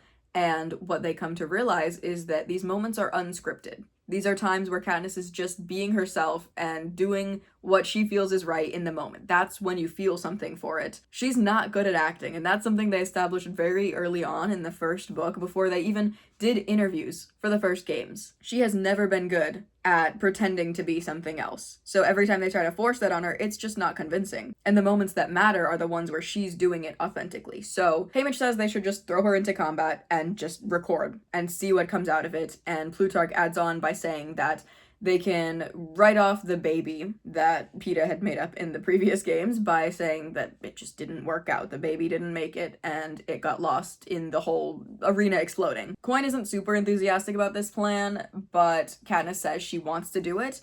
And Coin says, well, what happens if you die? Katniss says, you better get it on camera because you can use my death still. You can use that footage and support your cause. So they make a plan to go on this risky outing where they're gonna go to District 8, which was bombed earlier that day. It's cleaning up the mess, but there's still enough action going on there that they can probably get some good footage without it being too risky. She'll go down with her whole camera crew and also a whole set of guards to make sure it's as safe as possible. And then before they go, the guy from District 10, Dalton, also suggests that they wipe off the makeup because she has a full face on and he says it makes her look 35 and she's still just a girl. Adding all of this makeup is something that the Capitol would do. And they do listen to that advice. They wipe her fresh and she looks like herself again. Everybody leaves to go get ready for this plan, I guess, but Haymitch hangs back with Katniss because this is the first time they've gotten to talk privately. And up until this point, Katniss has been mad at Haymitch because he was supposed to protect Peeta. He didn't do what he agreed on, and that's frustrating and that's upsetting. And then it's the two of them facing each other,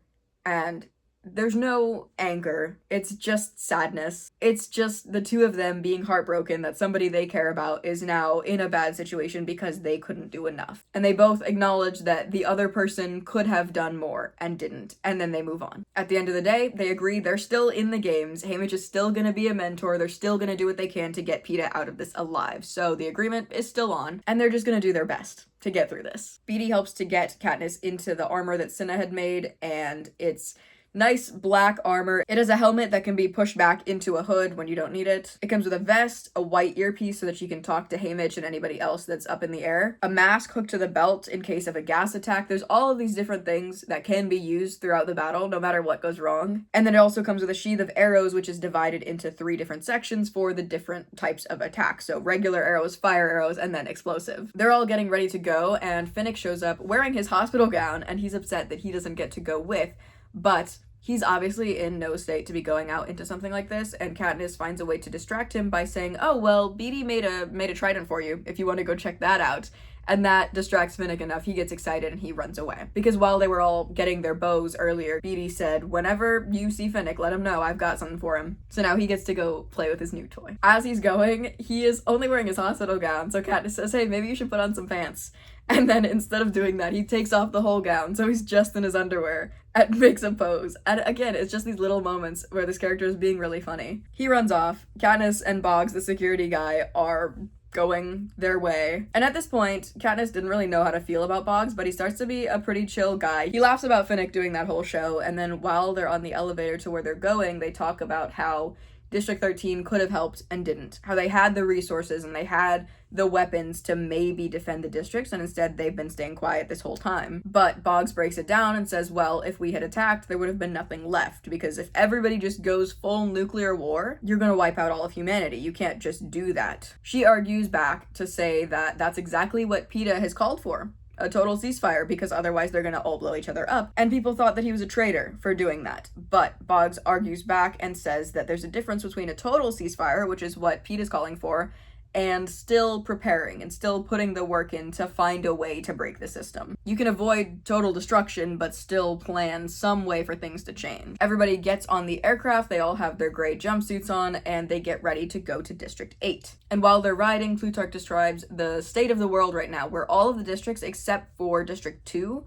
are at war with the capital. District 2 has been always the more friendly one with the capital, so they're still fine. They're still on decent terms with the capital, but every other district is now fighting. And the goal is to slowly have the districts join this bigger rebellion until eventually they can cut off the supply chain from the capital and then move their way into the capital and properly fight and hopefully win. And then if they win, their goal is to create a system where people can vote for representatives and have a voice in the government and all of that. He also gives Katniss a little purple pill, which they named Nightlock. She has a pouch on her shoulder that it can be tucked into. If they get into any situation that they can't get out of, they can take that pill and it'll take them out pretty easy, because at this point they all have information on the rebel cause that can't get into the wrong hands. So if things go bad, they have an easy way out. That brings us to the Propo at District 8. The hovercraft flies them into the district. Katniss comes off the plane with 4 bodyguards, including Gale and Boggs. And then they also have a camera crew, which is the main director, Cressida, who's described as having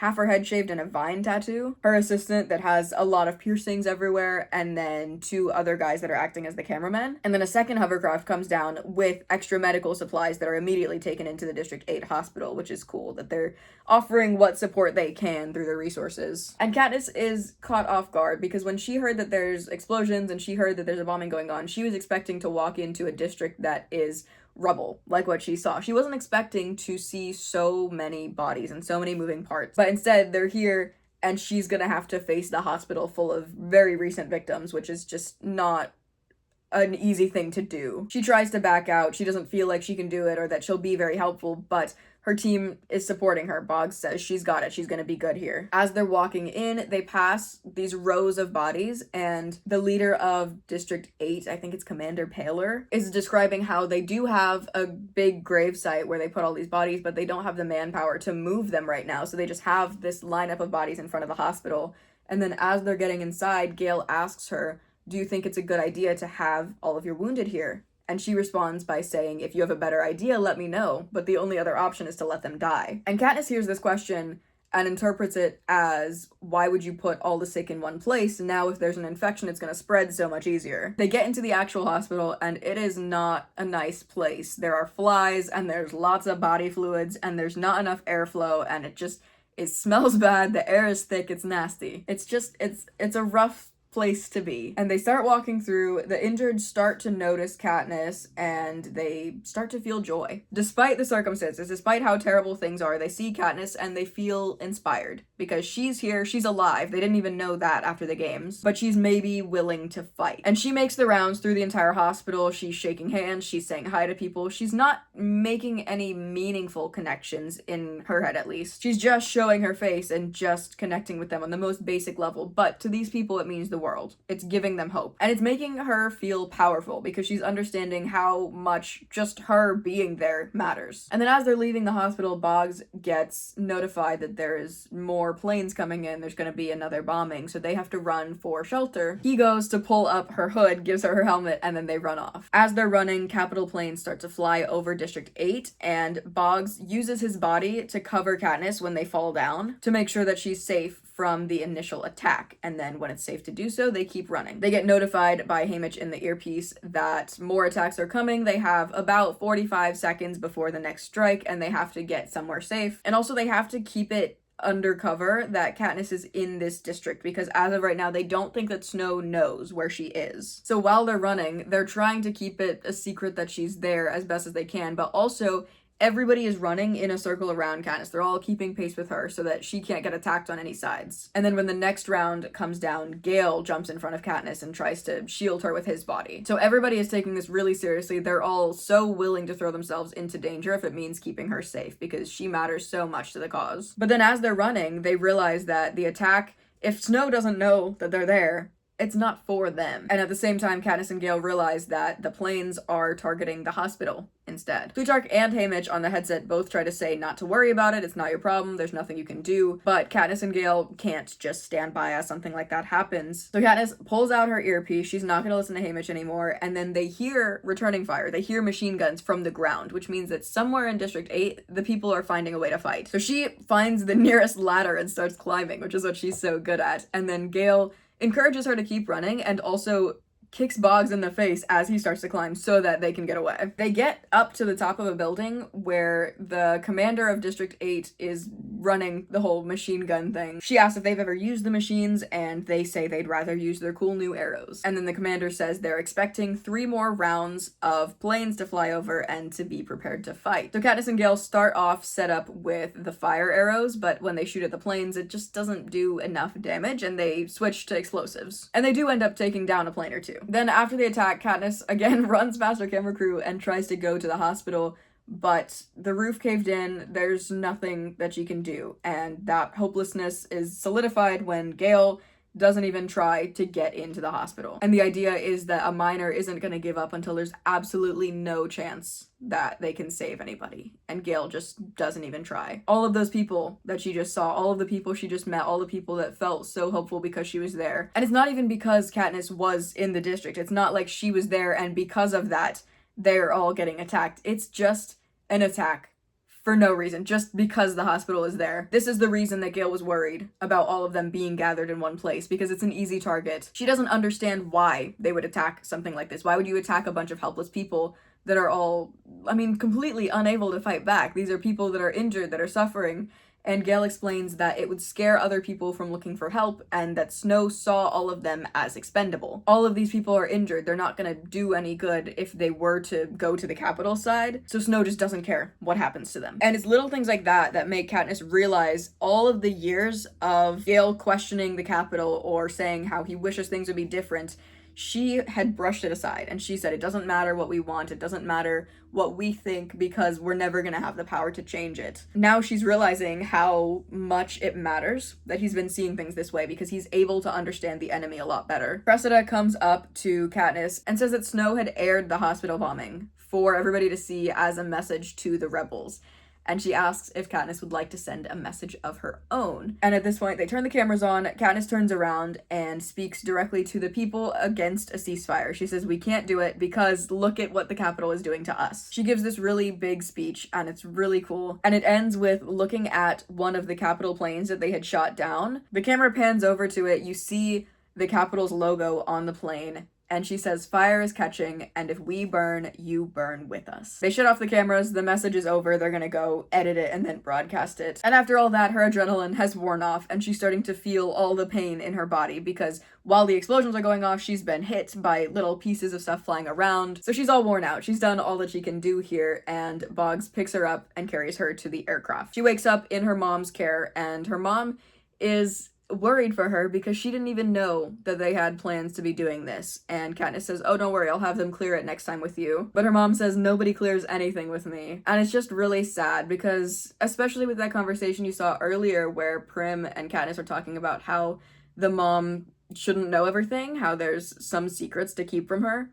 It's really sad to hear from the mom, who's now saying that nobody really tells her anything, and to know that it is true. But the initial recording was a success, and now they're going to edit it and air it. And we're gonna jump to the movie first to see what happens up until this point. In the movie, there is no prep team. There is no secret torture of these people for stealing bread. They just don't make an appearance at all. Effie presents this picture that Cinna drew of the outfit and says how there's no prep team, but they'll do their best. And then the next scene is Katniss fully dressed in her makeup, in everything, getting ready for the shoot. Effie puts on the final touch, which is a black Mockingjay pin onto the vest, and then they're ready to go. Katniss is standing on this pedestal in the middle of a set, and then Plutarch is working behind the scenes with a couple of other people to set up the background and to kind of CG everything in. And he sets up this big background scene of a city, which Katniss can't see. So she's just standing in the middle of all this technology and is supposed to make it work. And Effie is the one that says the "they're gonna kiss you, kill you, or be you" line. Finnick is not in the room. I will say this whole scene is very funny because she says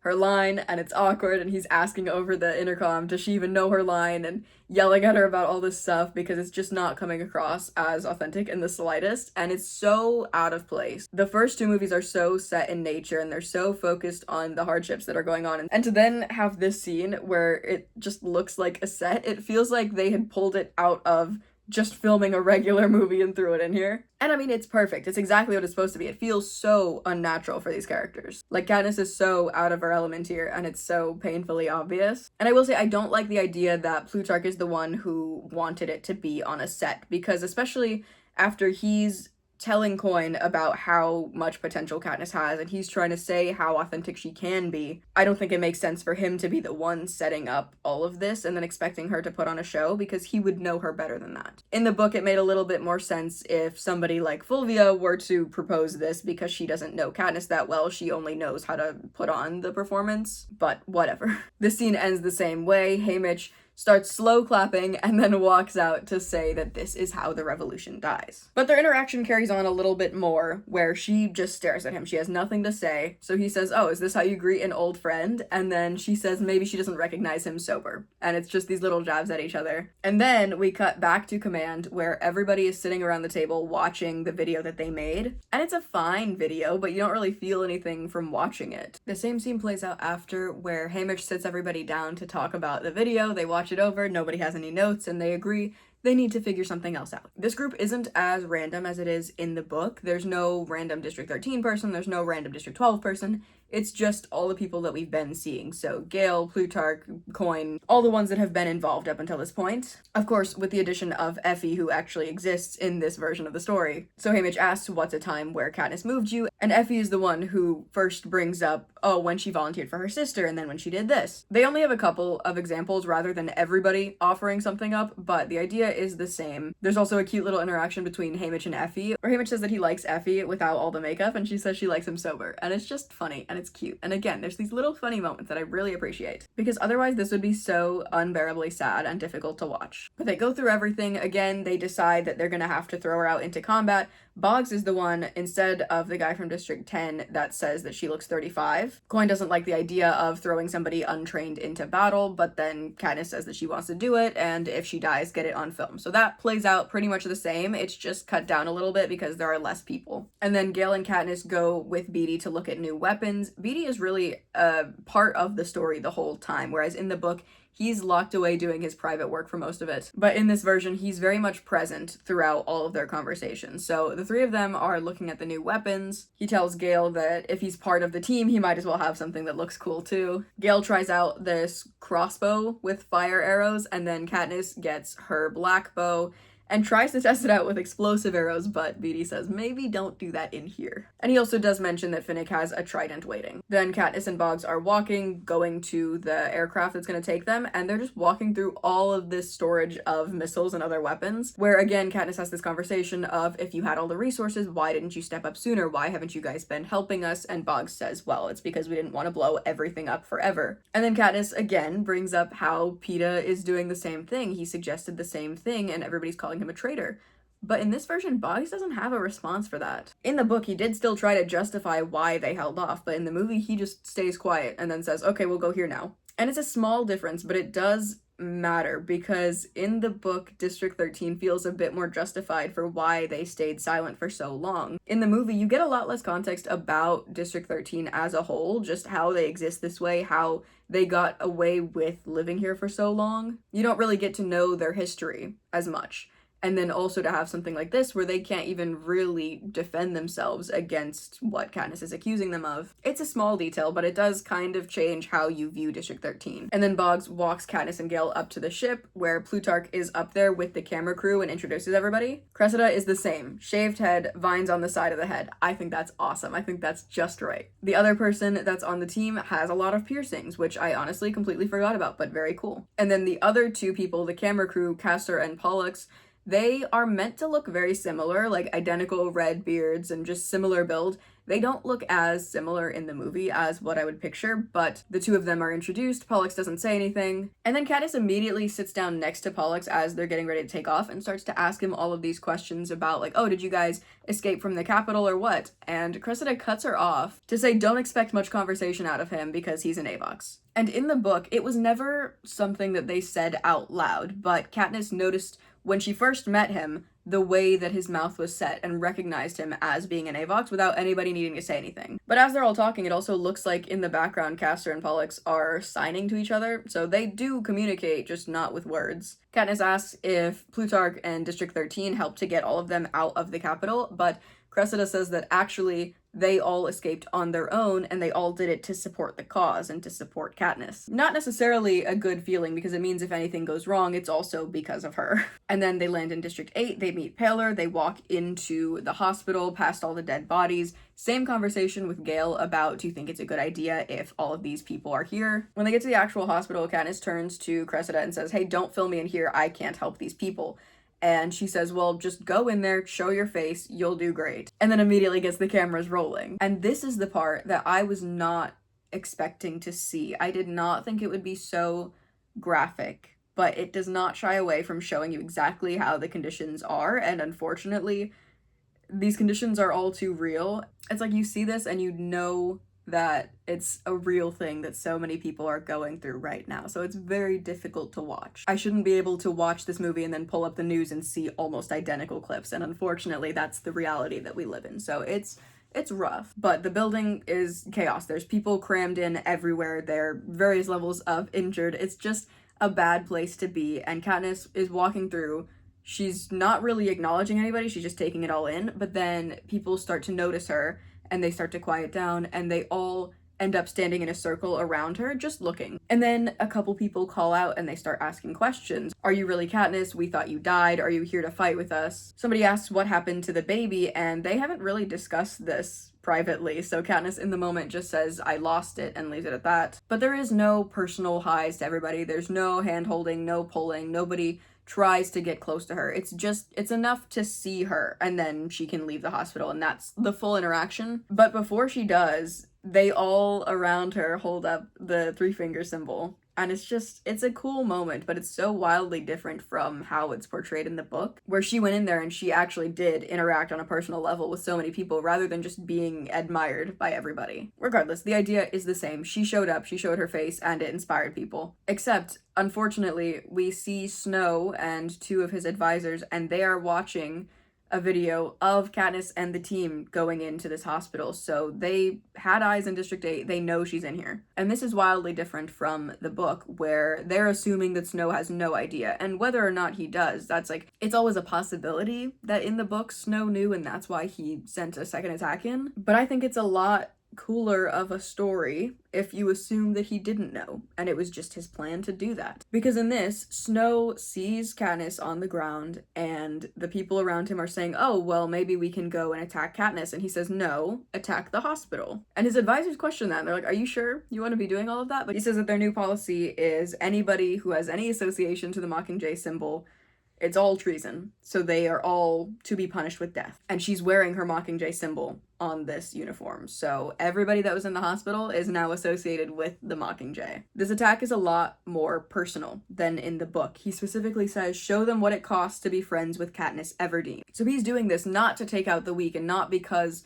he thinks those lives are so expendable, even though obviously that is what he thinks. He's doing this because he knows that Katniss will see it and will take it personally. And he's choosing to do that over directly attacking her, even though he does have the opportunity to do that. Boggs gets a heads up about an attack coming in. They run for cover. There is no conflict about Katniss taking out her earpiece and whether or not she's listening to Haymitch, because I don't think she really has an earpiece at all in the movie. They run to safety, but Katniss almost immediately hears machine guns and runs off to see what it is. There's no attacks where they fall to the ground and then Boggs covers her. She goes up to a broken down wall to see what's going on and where the machine gun sounds are coming from. Gale initially yells at her to wait, but then also runs with her. And Boggs tries to tell them to get away from the wall, but they don't listen, and then an explosion goes off. They're both thrown to the ground. Gale is kind of protecting Katniss, but there's only so much you can do when a giant building starts to fall, which is what happens. A giant building outside starts to crumble and fall directly where they are, so they get split off from the rest of their team. And at this point, they realize that the bombs are going to the hospital, so they run over to try and do what they can and help. At no point during this does she have a hood or a helmet. But also the planes that are attacking seem to be going in circles. Instead of coming in about 5 waves, it's just 2 planes that are circling District 8. And the attack is constant. Again, it's not coming in waves like we saw in the book. Rather than getting 2 machine guns on top of the buildings, Katniss and Gale just get to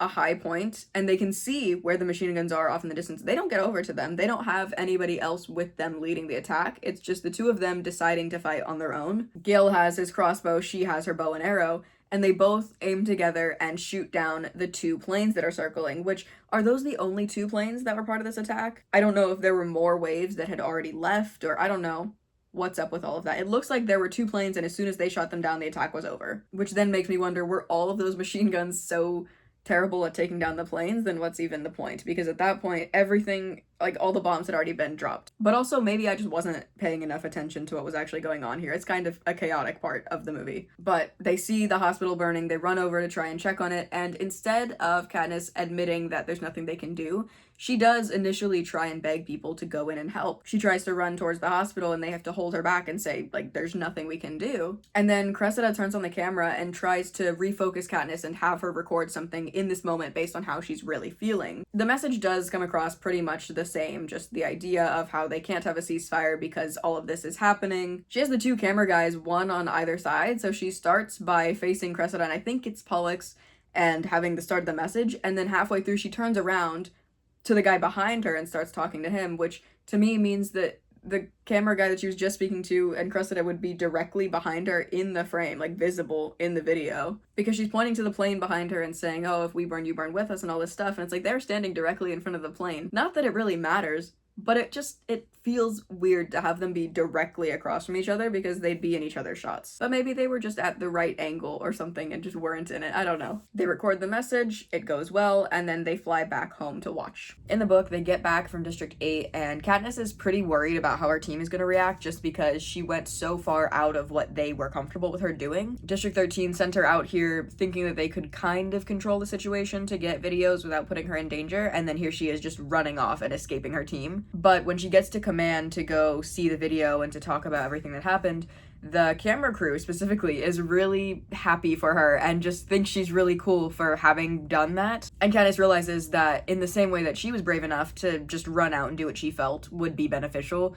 the camera crew came with her, and they also are willing to put their lives on the line for the work, which is the same way that Cinna felt about all of this. There are some people that recognize the importance of this work, and they're willing to do anything to make it mean something more. Around this time is also in the book where she learns the names of the 2 cameramen, because up until this point, in her head, she's just been referring to them as the insects because of this elaborate camera suit that they both wear. But after all of this, she's giving them a little more respect, and she does ask their names. Everybody comes into command. Haymitch is the only one that's like obviously upset, but also he's just kind of like that. So things are feeling relatively okay. Beatty was able to successfully broadcast their propo out to all the districts, not the capital yet, but out to the masses, right? And the video that they broadcast is a voiceover of Katniss's little speech at District 8 on top of footage of wreckage and her wound from the attack, because she did get hit by debris as they were running through all of that. There's footage of Katniss and Gale going and trying to shoot at the planes, and then of course the iconic "if we burn, you burn with us," and then the screen goes to black. Coin is questioning why they decided to put Katniss into battle, and at this point, Katniss realizes that everybody on her team protected her. Nobody told District 13 that she had run off on her own. So everybody that's in there, Haymitch and the camera crew and all of them that were involved on the ground in District 8, are telling Coin that it was a mutual decision and that they all just felt like it would be the most impactful, rather than saying that she impulsively abandoned the plan and did all this stuff, because if Coin knew that, Katniss probably wouldn't be going out anymore, because she's obviously too reckless and careless and just gonna go throw away any plans, so how can you trust her? But there's already this divide where everybody on Katniss's personal team believes in her enough to want to cover this. They talk about potential future propos that they can do, so utilizing the footage that they have of the hospital and all the people that were inside, or Fulvia proposes that they could do specific videos for fallen tributes, so just honoring different people from the other districts. And it's really sweet because Fulvia is was the one that initially proposed the staged propo that they had recorded, and she was feeling pretty bad that her idea didn't work out. So Katniss makes a point of encouraging the idea of recording things for the Fallen Tributes and to hype up her idea so she doesn't feel so bad, which is just cute. And she also at this time realizes that while everybody is celebrating the success of this one video, Plutarch is kind of neutral. He doesn't seem to be as excited about it, and she's realizing it's because at the end of the day he is the head game maker. And sure, they're not in the games, but this very much is all being played out like a game to him. Meaning, he's not gonna celebrate until the game is won. He's not gonna be happy until all of this is over. Gale wheels Katniss back to the hospital so that she can rest, and then Haymitch comes in, tells her that she can't run off like that again, eats her lunch, and then leaves. And then she wakes up later that night for dinner, and Finnick is in the room with her. They're sitting together here because Finnick technically was released from the hospital, but his mental state is still so in and out that he still practically lives in the hospital. So he's sitting with Katniss, they're having dinner, and they decide to watch the latest propo edit on the district that's being broadcast by Beatty. And the video is her at the hospital interacting with all the people that are there. She's feeling pretty upset watching this, as I'm sure most people would. So she's telling Finnick, hey, can you turn it off? I don't really feel like watching that right now. But before Finnick can turn it off, the broadcast changes to something directly from the Capitol. It's another interview with Caesar and Peeta, but Peeta looks a lot worse than he did the first time they saw him. In just a couple of days since we saw that last video, Peeta has lost around 15 pounds, he has bags under his eyes, he just looks like he's in pain. And Katniss realizes that even though they watched the first interview a couple of days ago, that could have been pre-recorded anytime between the end of the games and now. So potentially he's been in there tortured who knows what for months. But this does seem to be a current recording because Caesar is asking about the propos that Katniss is putting out, and Peeta is still trying to save her. He's still trying to say she doesn't know what she's doing, she's being used by the rebels. He's still trying to defend her as much as he can. And then he speaks directly into the camera and directly to Katniss, really, to say that she needs to think for herself and how maybe she shouldn't trust the people that she's working with because how well does she really know them? He encourages her to seek out information if she doesn't know it already.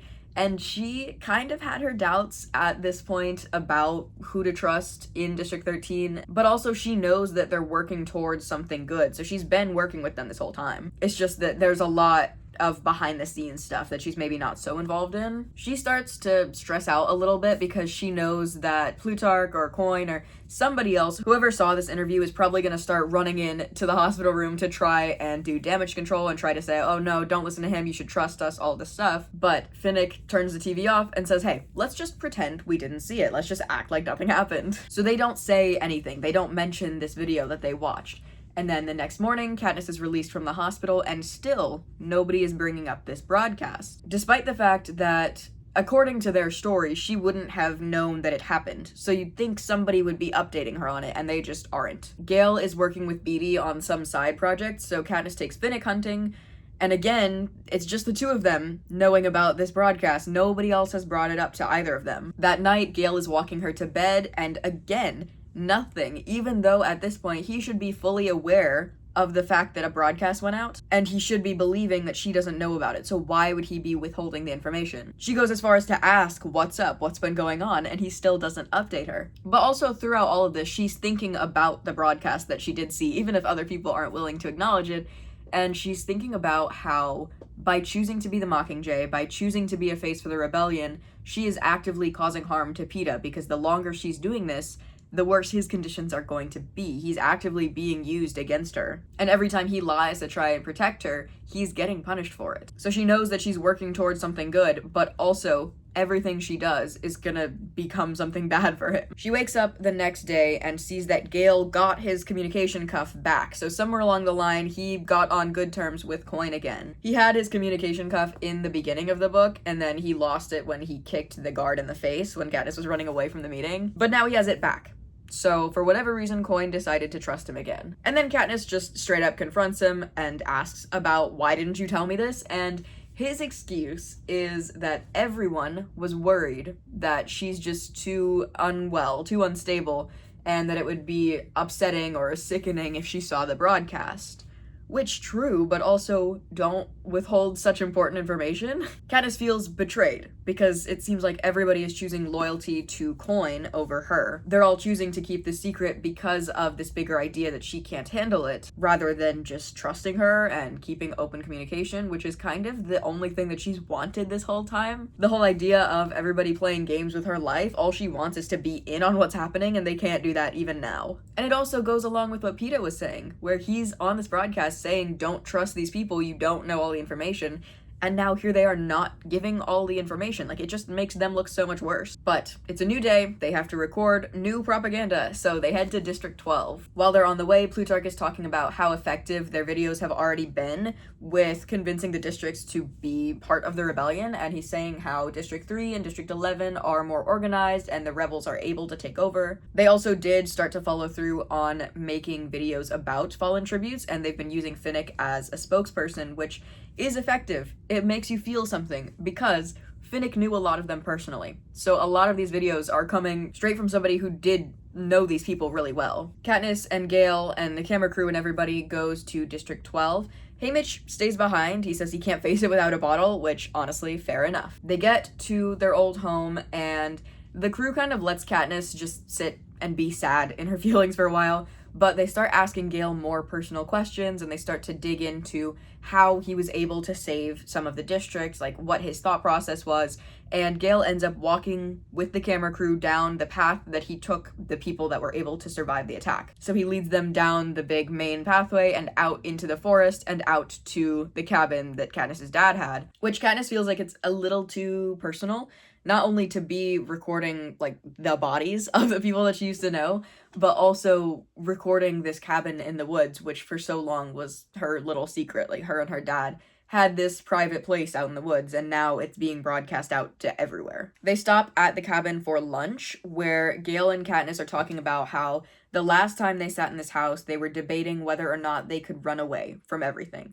And while, yes, it probably would mean that District 12 still exists, the system would also still exist. They're doing hard work and a lot is being sacrificed, but at the end of the day, it's the only way they're gonna get change. It's a difficult situation to be in for sure, but they're kind of on the same page even now that it's the right thing to be doing. And then while they're eating, Katniss is sitting with Pollux. They notice a Mockingjay and start whistling to it, and Katniss makes a note of how this is potentially Pollux's first real conversation with a thing in years, because he's able to make a song and the bird is singing back, and it's just this really sweet interaction. I am curious, I guess, the logistics of learning sign language in a world like this, because in the movie it did seem like he was able to kind of sign. Pollux writes in the dirt to ask Katniss if she can sing, and at first she just does Rue's little 4 notes, but then she starts to sing The Hanging Tree, which is a song she learned as a child, but it's this banned song, you're not allowed to sing it, play it, whatever. Despite that, she remembers it all, and she's singing here with these people. She thinks it's this really intimate moment, but then she looks up and realizes that the camera is on her. Castor has been recording her song, and it wasn't meant to be a public moment, but they're still excited to potentially use it. As far as I know, they don't actually use it. They might pull it up later, but from where I'm at, I don't remember them mentioning it. I feel like I saw something that said that they hadn't used it yet, but I could be making that up, honestly. I have no clue. She has a little back and forth with Gale. They're trying to mend their friendship, but also the circumstances are just, it's difficult. Things are not ideal for maintaining a lifelong friendship right now, because if you have even slightly different ideas of how to handle all of this, it can totally tear your relationship apart, and there's nothing you can really do. They're walking back through District 12. Katniss stops at the bakery and decides to record part of the propo right there. Here is the state of District 12. It isn't here anymore. Your family isn't here anymore.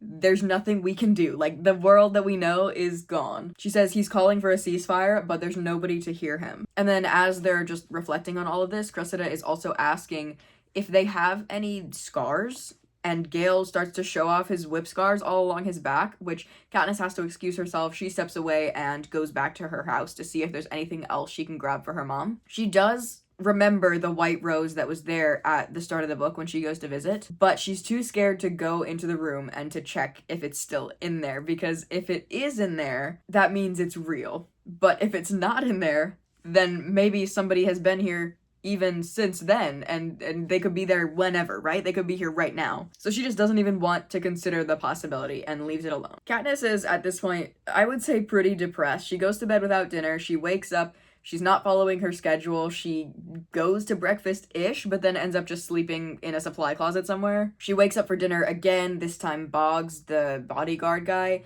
tells her to come to command. She tries to argue that she doesn't have to follow her schedule because she's mentally disoriented, which is what her wristband had said, but somewhere in this journey, she no longer is wearing a wristband. So she is part of District 13 fully. She's expected to be following these routines, and she just isn't. And then she gets to command. She's sitting in between Plutarch and Finnick, and they're watching regular Capitol feed because Beetee thinks he found a way to get in, to broadcast something directly into the Capitol. They're having a broadcast with President Snow, with Peeta, so it's a big deal. Everybody's gonna be watching, and Beetee's gonna try and sneak their video in. When Peeta is on the screen again, he just looks worse. He's sitting up in an elevated chair, but his prosthetic leg is bouncing constantly. He's sweating, his eyes are unfocused, and he just generally looks angry. He's just clearly very agitated and keeps getting worse every time they see him in one of these. He is again talking about the importance of a ceasefire, but the video of Katniss standing at the bakery cuts through,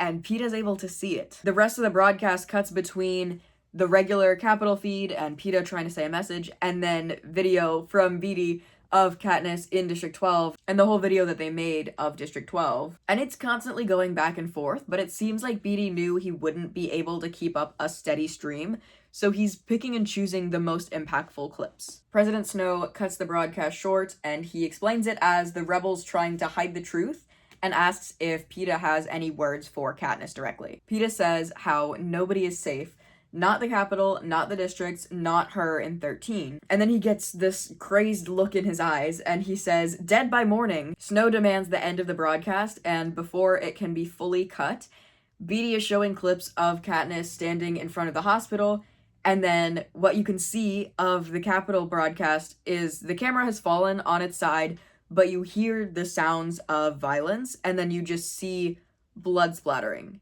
because somebody has struck Peeta. So Peeta is already unwell. He's trying his best to protect Katniss. He comes onto this live stream looking unwell, and he says, "Nobody is safe. Not the Capitol, not the districts, not you in 13. You'll be dead by morning." And it seems like it might be a little bit of a warning. That takes us to part 2 of the book, which is called The Assault. Back to the movie, Katniss and Coin are watching the propo that they recorded in District 8, but they're watching it in front of everybody in the main area that they gather. The propo is fairly similar to what's described in the book, and then at the end of it, you get this animation of the Mockingjay spreading its wings and then Rue's whistle. And it looks like the way that they advertise the actual movies. It looks like they had just taken a movie trailer and then slapped it onto a screen in the actual movie, which is weird and a bit disorienting because it feels so out of place, but also if it's intentional and it's kind of this way of taking the idea that they're saying in the movie and then putting it out into real life, then it would be cool. But on its own, just watching it in the movie, it does feel kind of out of place. It feels like it's meant to be a movie trailer, which I know they're trying to be dramatic, they're trying to capture the audience's attention, but at the same time, I don't know. It feels a bit odd and out of place in, like, the scene that they're in. I don't know. Maybe it's just the way it's on the screen, or maybe it's just like how bright it is or the font, or I don't know exactly why, but it's just something is not right about this being here the way that it is. But they're watching this out in the crowd. Everybody claps and cheers once it's over. Coin is up there announcing that she stands with the Mockingjay, announcing that their moment has arrived. And again, everybody's cheering. They're all hyped about this. She says that Beetee is going to be able to broadcast this out to all the districts. And then while she's saying all this, Katniss kind of steps away and goes to the back of where Coin is, where Finnick and the rest of the team is standing, and they can tell that she's not super excited about what's going on, but Finnick reminds her that it's a good thing, really, because the more everybody is supporting them and the more effort is going towards their cause, the closer they are to getting Annie and Peeta back. And then we see something really cool that you don't get in the book. And I think that's kind of the awesome part about movies, is that you're able to show things that the character isn't directly experiencing. Sure, in a book you have their thoughts, and that adds something, but it's also really interesting to be able to get a glimpse of a different part of the world that the main character would otherwise have no idea about unless they were watching a video of it. It's cool to see how their work is impacting the world, even if they don't necessarily see it. And I am, of course, talking about in District 7. A lot of the workers are walking through the trees because this is the lumber district, and Snow has ordered 2 extra hours of production every day. So they're being overworked and they're being used by the Capitol, and these people have just had enough, and they're starting to side with the rebellion. So as they're walking through this forest, they're being led by peacekeepers. They see the Mockingjay symbol up on a tree, and then one of them does the whistle, and then they all book it. They all start running. And it takes the idea of if we burn, you burn with us very literally, because the workers are running, a lot of them get taken down by the peacekeepers, but the ones that are able to escape climb the trees faster than the peacekeepers can, obviously, because this is their domain, and then they find a way to blow up the ground that the peacekeepers are standing on. So a lot of workers here were sacrificed for this bigger message that they're trying to send, but at the end of the day, they're trying to send a message. They're in on this rebellion. And I think it's cool to see how Katniss's words are directly inspiring the districts to take action, where that is the phrase that she said, and now you're seeing people doing something because of it, if that makes sense. Like, obviously, in the books, we get told that all the districts are doing this and this, but it's cool to see it firsthand, even if she wouldn't know the extent of it at this time. And then we cut to Katniss sitting in her bunk. I guess she's just not feeling well after all of this has gone down, but she's still holding the pearl that Peeta gave her. She's playing with that throughout the entire movie. She's sitting alone in her room, and then Gale runs in and says Coin is letting us hunt. And he's really excited about this. Specifically, he says that she agreed to let them hunt, which makes it sound like it was something that had come up before, or something that either Gale or Katniss had proposed, and now it's being agreed to. And I don't know who proposed it. I don't know when they would have. I don't know why this is so abrupt, because in the book, this was one of the things that she had tried to negotiate for in order to be the Mockingjay. She wanted the freedom to hunt with Gale, and that was something that they had agreed upon, so it's like, I understand that hunting is their whole thing, but it feels out of place to just have Gale come in and announce that as though it's something that we've been missing. But it also doesn't feel like the hunting scene really goes anywhere. I don't know why any of this was included, because it doesn't make me feel any type of way. They go out into the woods, they see a big animal out there, and it's not afraid of them at all. And then Katniss and Gale talk about how the animals out here aren't used to being hunted, they don't even know to be afraid. They just stop hunting. They just decide they're not going to, which in the book, they still come home with a whole haul of animals that they bring to the kitchen. But in this, they see an animal, they realize that the animals are pretty helpless and don't know that they need to be afraid, and then they just decide they're not gonna hunt. So then I have lots of questions. Why did Coin agree to let them hunt? What were the conditions for them hunting? Did they have to bring something back? And if so, where is it going? Or are they just allowed to go outside now? There's also, obviously, there's no printed schedules on their arms. There's no IDs on their arms or anything like that.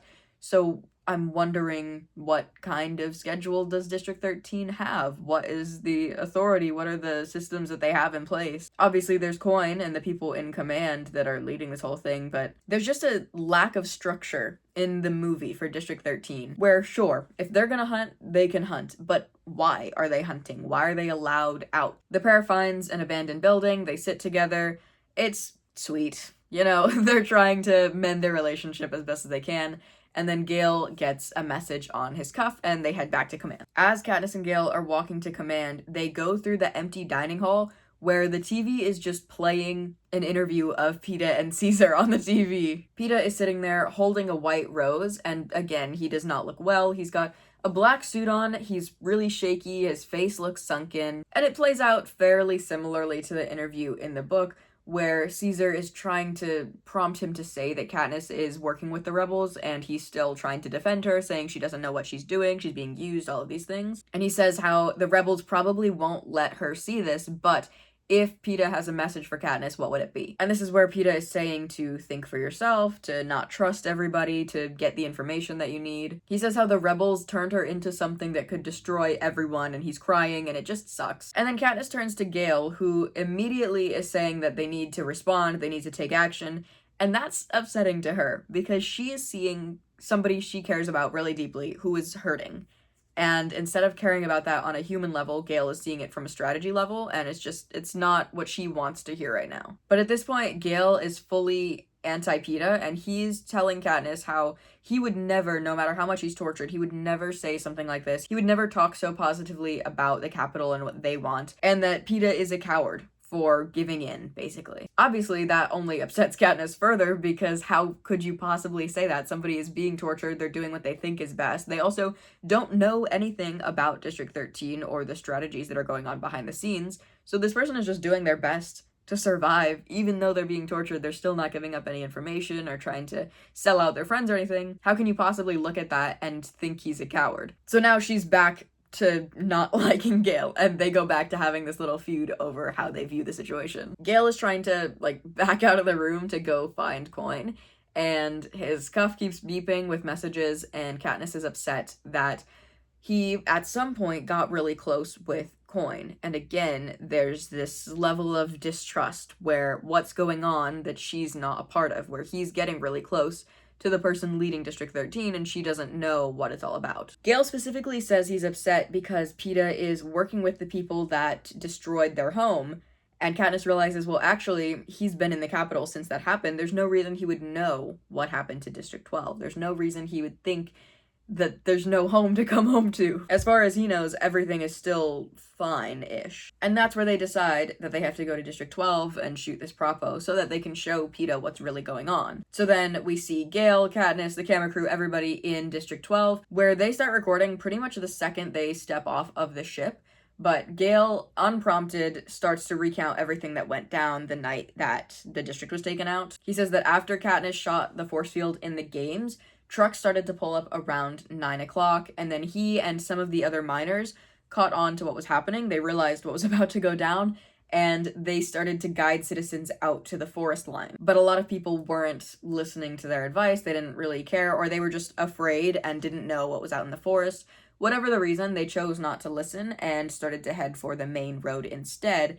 And then it got really backed up, and then everybody is stuck in this stampede, and then when the attack happened, there was nowhere they could go to escape. He explains that 915 people out of 10,000 were able to make it to the fence and get out into the forest, and that bombers circled back to the road where everybody was backed up, and then started taking people down as they ran. So it's not pleasant. Obviously, it's not exactly like the book, because in the book, it was a lot more of an intentional escape, I feel like, whereas this, it was just about getting out of the city as best as you can, but in the book, it was a lot more Gale-centric, and it was also focused on specifically his knowledge of where to go once they got into the woods, because they were able to stay at this cabin for a couple of days until help arrived, versus just kind of blindly running into the forest and hoping that it works. And then at this point, they get over the hill where they can see the road that is piled up with bodies, and Gale gets pretty emotional. He's telling the camera crew how he could have done more,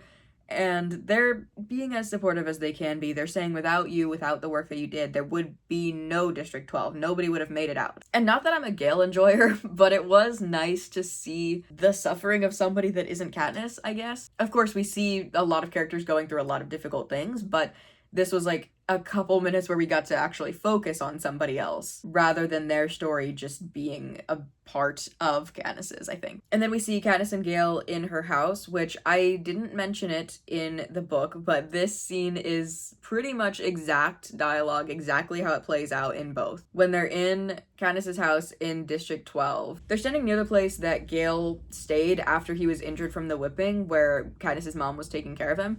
And they're talking about how, oh, this is where you kissed me, because while Gale was hurting, while he was healing, Katniss did kiss him on that table. She doesn't really know what to say. She goes in and gives him another kiss.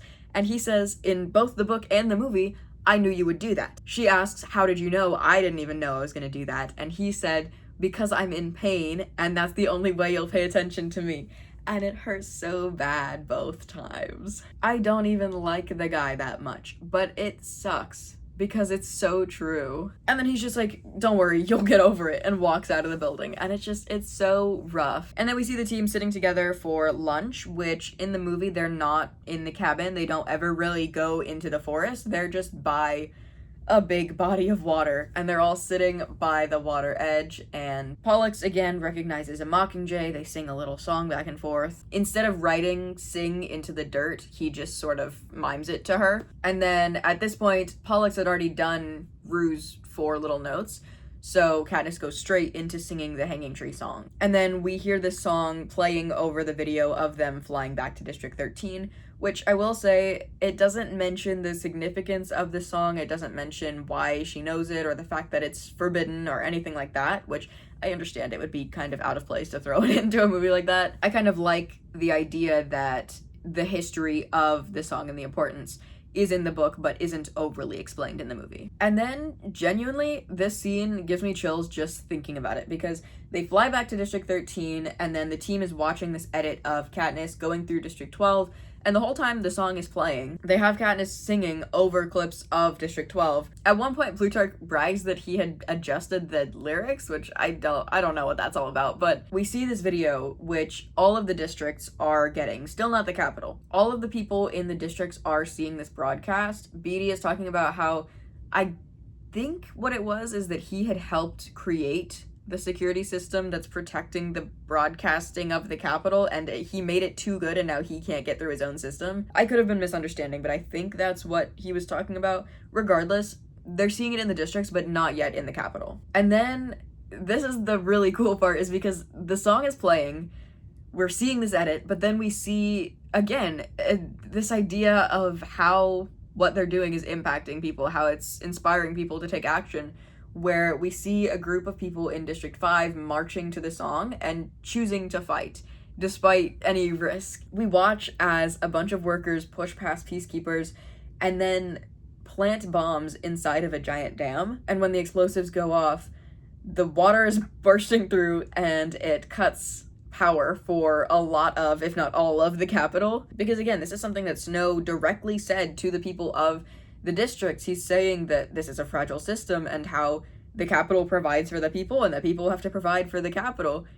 And why would you say that if it's such a fragile system? Now they know how easy it is to take it all down. And here they are doing exactly that. But the way that the music is playing on top of this, it is so good. And then because they took out the power in the Capitol, Beatty is able to more easily get his way in to potentially broadcast something. So it's just, everything's coming together and it's just really cool.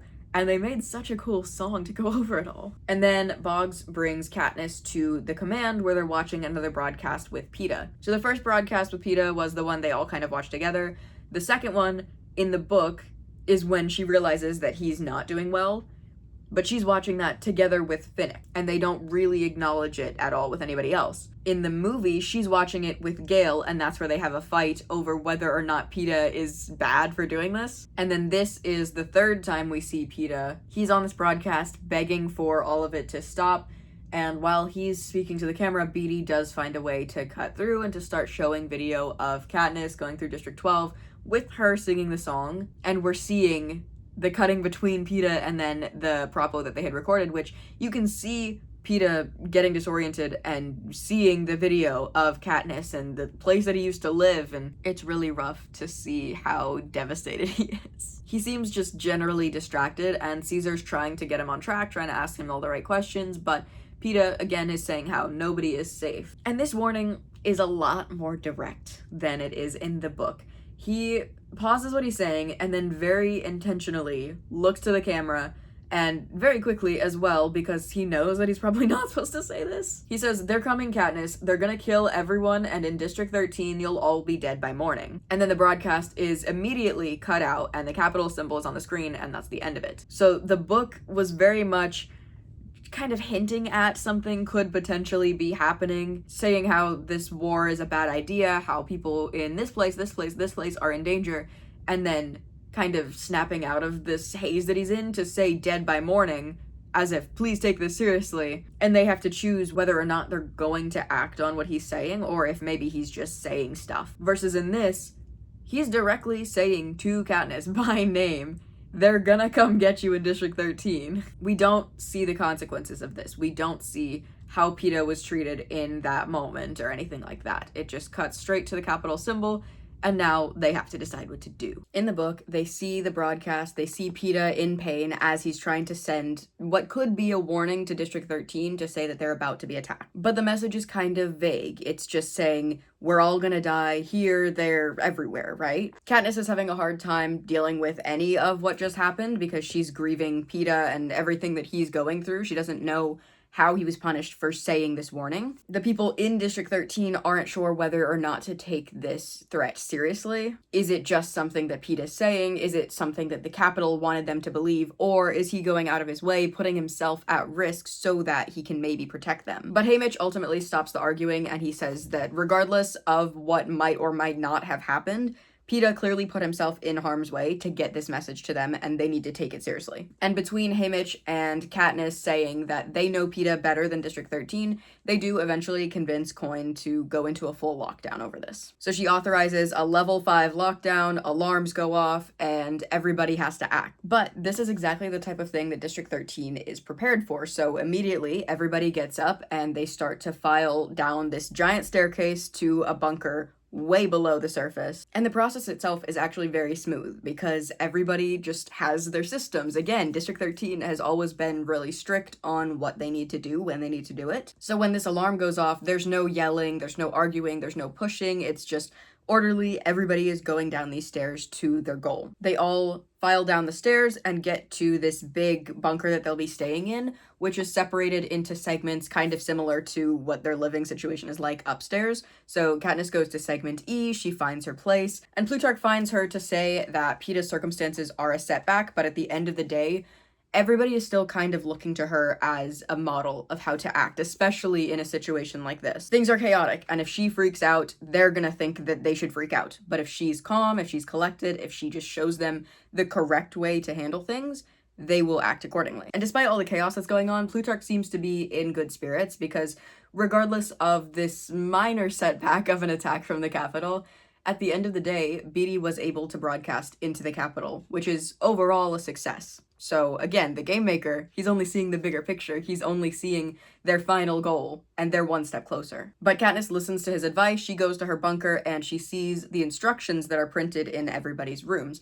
which say, locate your people, so anybody in your family, anybody that you're living with, which both her mom and her sister were in the hospital and probably were just helping other people or aren't down here yet. Second step is to get packs of supplies from the supply station and just gather enough for your group, but don't take too much or anything like that. You're still trying to be respectful of everybody else that's down here. She goes up to the supply station, and as soon as she grabs her stuff, she notices that everybody else seems to be doing the same, and it's not clear whether or not this is because she went up and now they know to follow her, or maybe they all just happened to read the same instructions and are now following it at the same time. But she sort of feels like she could be influencing them. And then the third step just says await further instructions. So you get to this point, you get your necessities, and then you just have to hang out. Her mom shows up, but Prim is still missing, and Katniss realizes that she had gone back for Buttercup the cat. She runs up to the big doors that are about to close and tries to yell for the doors to stop, but at the very last second, Gale, Prim, and Buttercup the cat show up. Katniss is a bit worried, a bit upset by what Prim did, but at the end of the day, Prim says she couldn't leave the cat again, because when they had to run away from District 12,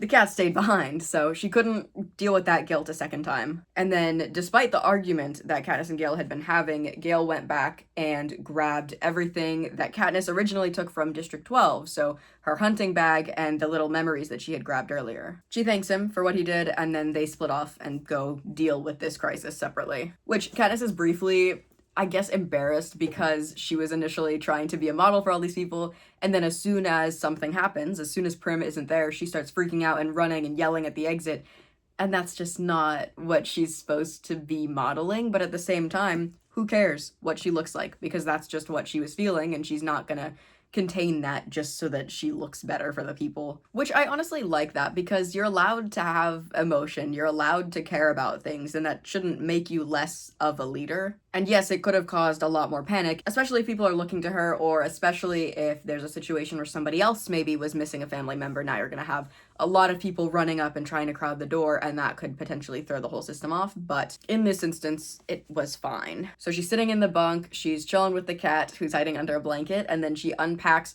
her hunting bag to see what exactly Gale was able to save. And in the bag, she finds the book of plant drawings that Peeta had been working on with her dad's hunting jacket, her parents' wedding photo that she had taken for her mom, and then the 3 personal items that she's been carrying with her for a lot of this. Because when she was first getting to District 13, we learned that she's carrying these 4 little items, the pearl and the Mockingjay pin and whatever else. At this point, the Mockingjay pin is permanently sitting on the armor that Cinna had made, but everything else is still packed and safe with her. And then Coin gets on the intercom to say that this isn't a drill, Peeta warned them, there's an attack coming, and then the first bomb goes off. And it's worrying. And Katniss thinks the whole place could potentially crumble, but it's built to hold up against something like this. So the lights go out, but the emergencies come on. And as unstable as it might feel, and how hopeless it can be to be locked underground and there's nothing you can do but wait it out, at the end of the day, this is exactly what the structure is for. The family is all sitting in the bunk together, and Katniss is just reflecting on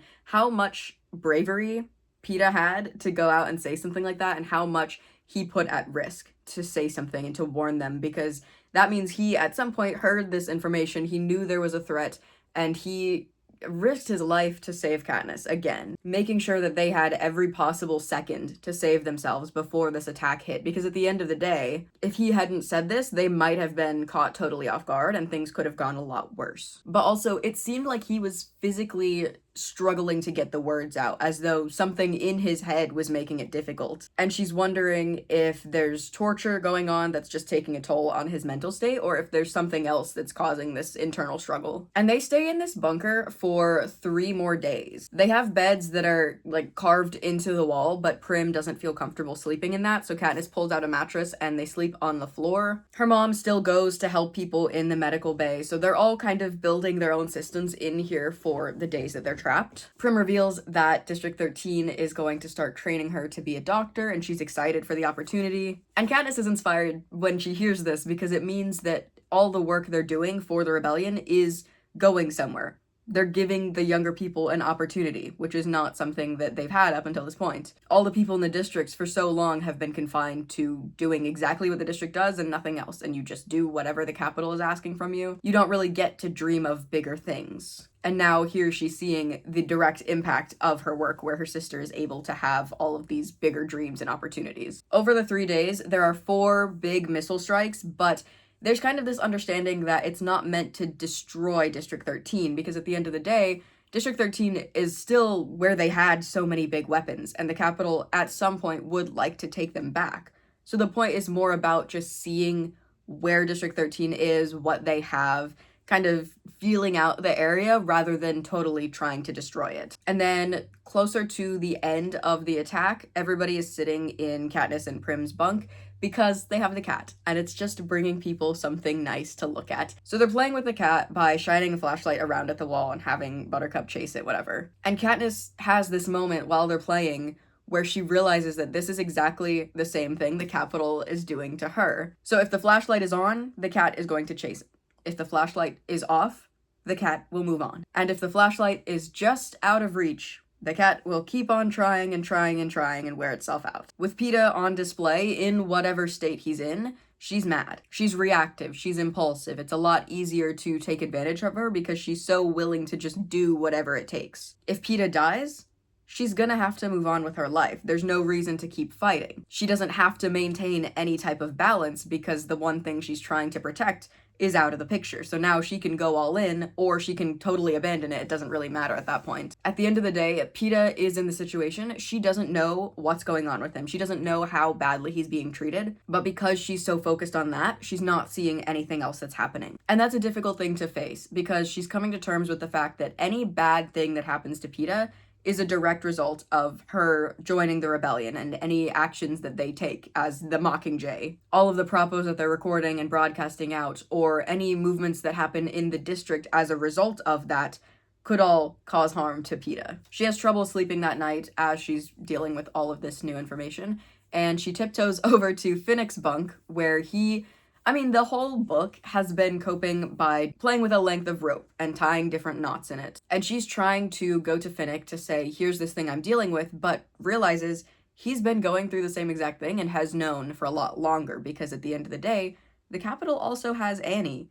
And we heard at the end of Catching Fire that they're gonna use Annie to get to him. and that they're not gonna kill her because they're using her to get to him. That's something that Plutarch and Haymitch were talking about at the end of Catching Fire. So he's known for a while that that's what's going on here. And he feels bad that he couldn't do anything to help Katniss or to warn her of this, but she remembers that that is what he said. She had just assumed it meant more as bait and less like they're gonna torture Peeta until something changes. And then Finnick opens up a little bit more where he's saying he thought their romance was just an act. He didn't realize they truly had a thing for each other up until Peeta died in the Catching Fire arena when he comes up to that dome. He didn't realize that their love was genuine until he's there trying to revive Peeta and sees how Katniss is responding to all of that. And regardless of if it's romantic or any other type of love, there is still clearly a strong emotion here, and he's sorry that he didn't notice it sooner. She asks him, how do you bear it? How do you live with knowing what's going on to the person you love? And he says he doesn't, but it helps to distract yourself. And then she stays in his bunk and ties knots in the rope that he had offered, and they just kind of hang out together all night, which is really sweet. Finnick offers the rope, and she sits all night in the bunk, just tying knots and trying to cope with the terrible reality that they're living in. After 24 hours of no attacks, they're allowed to leave the bunker, and their original homes have been destroyed, so they all have pretty strict instructions to go find their new locations that they'll be staying. But before they can settle in, Boggs pulls Finnick, Katniss, and Gale back to the Special Defense Unit, which is basically just a second command center. They still have Coin, Plutarch, Haymitch, Cressida, and a whole big desk, just like the other place that they had been working in. Everybody's tired, they're drinking coffee, they're trying to come up with strategies for what to do next. Coin immediately lets them know that they have 2 hours to get suited up and go above ground to record footage that says that they're still functional, District 13 survived the attack, the Mockingjay is still alive. It's really sweet also because coffee is kind of seen as a luxury, it's not a necessity in District 13, so they really don't ever have it out or drink it, but there's a moment where Finnick playfully offers Katniss a sugar cube, and it's just like the first time that they interacted. But they also both just have some coffee because they're all tired and need something to help them. And she notices that Gale is kind of giving her a weird look and remembers that when she went to the bunk last night, he could have seen her walking, and maybe he's jealous or thinks that there's something between her and Finnick, but also, who cares? He can be jealous of whatever he wants because at the end of the day, there are bigger things to worry about. They get suited up, they head up to the surface. The whole time while they're up there, Katniss is shaking, but she's blaming it on, oh, I shouldn't have had that coffee. And then they're just walking around the surface of District 13 to assess the damage from the attack.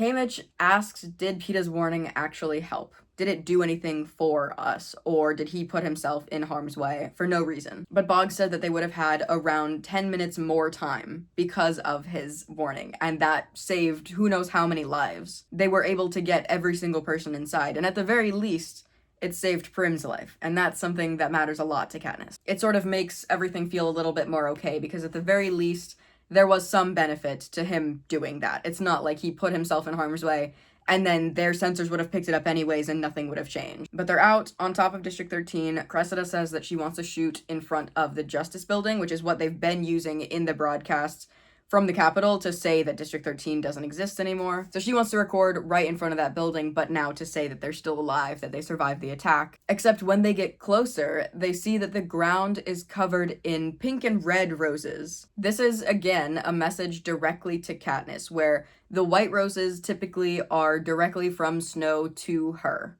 It's some way to say that he's been there or that he sees her, whatever it is.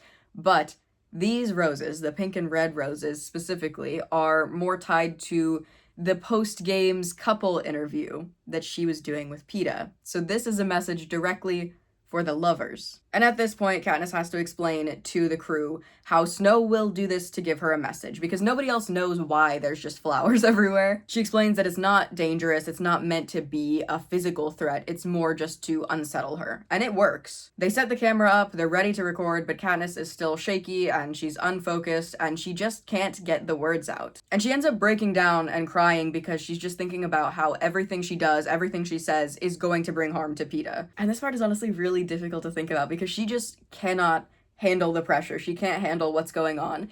And the only person who can comfort her is Haymitch, who comes up and tells her it's gonna be okay, whatever, trying to calm her down, because he's the only one who loves Peta like she does. She's hysterical at this point. There's nothing they can do to calm her down, so they end up giving her some medication and she sleeps into the next day. In the movie, Peta's warning and their trip to the bunker is a bit different because his warning was so much more direct. He says directly to Katniss, they're coming for you, you're gonna die. So they all know right away that this is a warning for District 13, that they need to act on it, and Coin goes straight into running the level 5 lockdown. She doesn't need any type of convincing, because what else could that mean? Katniss is still worried about Peta, saying how they have to save him because otherwise the Capitol is gonna kill him, but I mean, nobody can do anything right now. They need to save themselves. So they turn on the lockdown alarms, which starts a countdown for 6 minutes to get everybody down to the bunker. And instead of following the line of people going down the stairs, Katniss runs to the dining hall, which is the last place she saw Prim.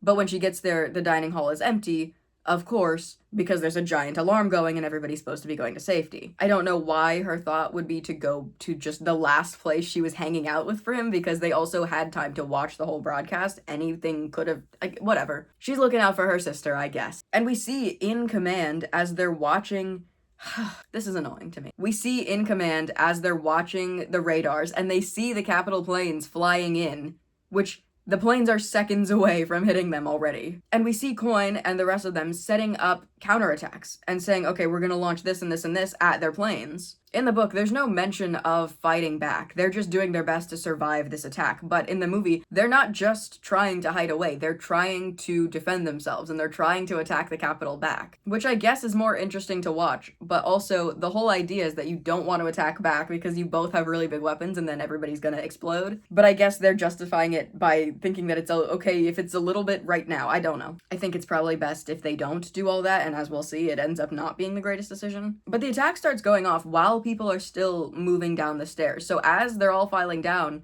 the explosions start around them, the ground is shaking, the emergency sprinklers turn on, and they're running through the emergency power, and it's just very chaotic. People are screaming and pushing, and Katniss falls down the stairs and gets trampled until she's the last person in line, which in the book, she's one of the first people down to the bunker because she was there when they started the alarm. She already knew what was happening, so she was able to act quickly. Rather than a sheet in the room, they have an overhead announcement in the movie that tells them to grab a supply pack. And there's also just no rooms. There's no individual spaces. It's all just a room full of bunk beds, and they kind of just hang out in the big area. There's no divisions or anything like that. She finds her mom. They're both worried because they don't know where Prim is, and then Katniss realizes that she had gone up for the cat. And instead of just yelling at the doors and kind of hoping that Prim comes back, Katniss leaves the bunker and just starts running back up the emergency stairs to try and find Prim. Which, again, I know it's more dramatic and it makes for a more enjoyable movie experience because it's all tense and you don't know what's gonna happen, but at the same time, in what world is it happening like this? Like, she wouldn't even have enough time to get up the stairs, let alone help Prim if there was some situation where Prim couldn't get down on her own. And also at this point, they've already dealt with 4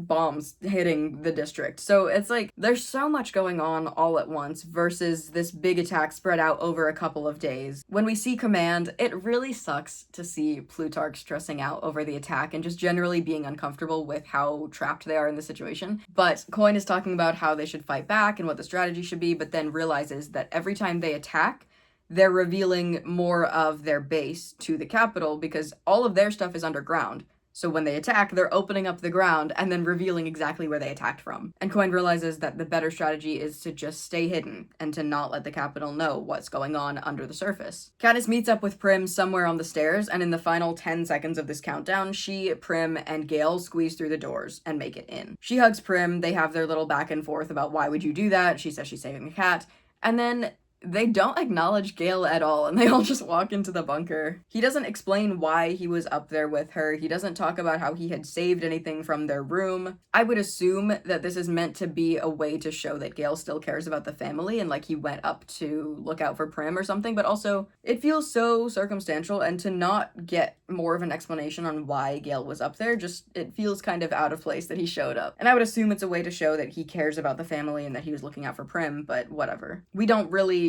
stay with that interaction at all. We just keep on moving to the rest of the time in the bunker, where the ceiling is actually cracking. Dust is actually falling on them. The ceiling is actually starting to crack, which to me does not look stable. In the book, they're worried that everything might cave in, but it's just because they're not used to a situation like this and they're not used to how solid a structure like this could be. But in the movie, it is crumbling around them. And then the cutesy little interactions that happen here are pretty similar. So Katniss asks Prim to distract them by talking about nice things. Prim says how she's gonna be a doctor. Of course, we don't know Katniss' thoughts on this, on how the rebellion caused Prim to have this opportunity or anything, but that's fine. And then we get a very similar scene of Katniss playing with the flashlight. Everybody's laughing, and then she has this moment of realization. She goes to Finnick. He's been pretty depressed the whole movie just because Annie is gone, but he is never really confined to the hospital in the same way that the book describes, and he doesn't have the rope that he's playing with. He's just kind of coping by making it to another day, if that makes sense. Like, there's no visible signs that he's unwell besides the fact that he's just kind of moping. They have a similar conversation about how Annie's being used the same way that Peeta's being used, and how he misjudged the type of love that Katniss has for Peeta and all this stuff. He has no rope to offer her when she asks how to deal with it. He just says don't give in to the bad feelings because it's a lot harder to get out if you've already been dragged down by them. Which I understand on the surface, but at some point you do also have to acknowledge the bad feelings or else they're gonna catch up eventually, right? So in this moment, sure, it's fine to distract yourself and to not get too deep into it, but just as like real life advice, there has to be a point where you face it head on. You can't just distract yourself from every bad thing forever and hope that it just goes away, because it doesn't work like that. They finish this conversation, and then Boggs takes Katniss to Coin in this, like, underground bunker command center. I don't really know where this is in relation to the bunker that everybody else is staying in, because it never showed, at least from what I remember, it never showed Coin or Plutarch or anybody running down to where the bunker is. They pulled the alarm. We obviously see them in a room, but it looked like they had already been settled even while all the chaos was going on outside.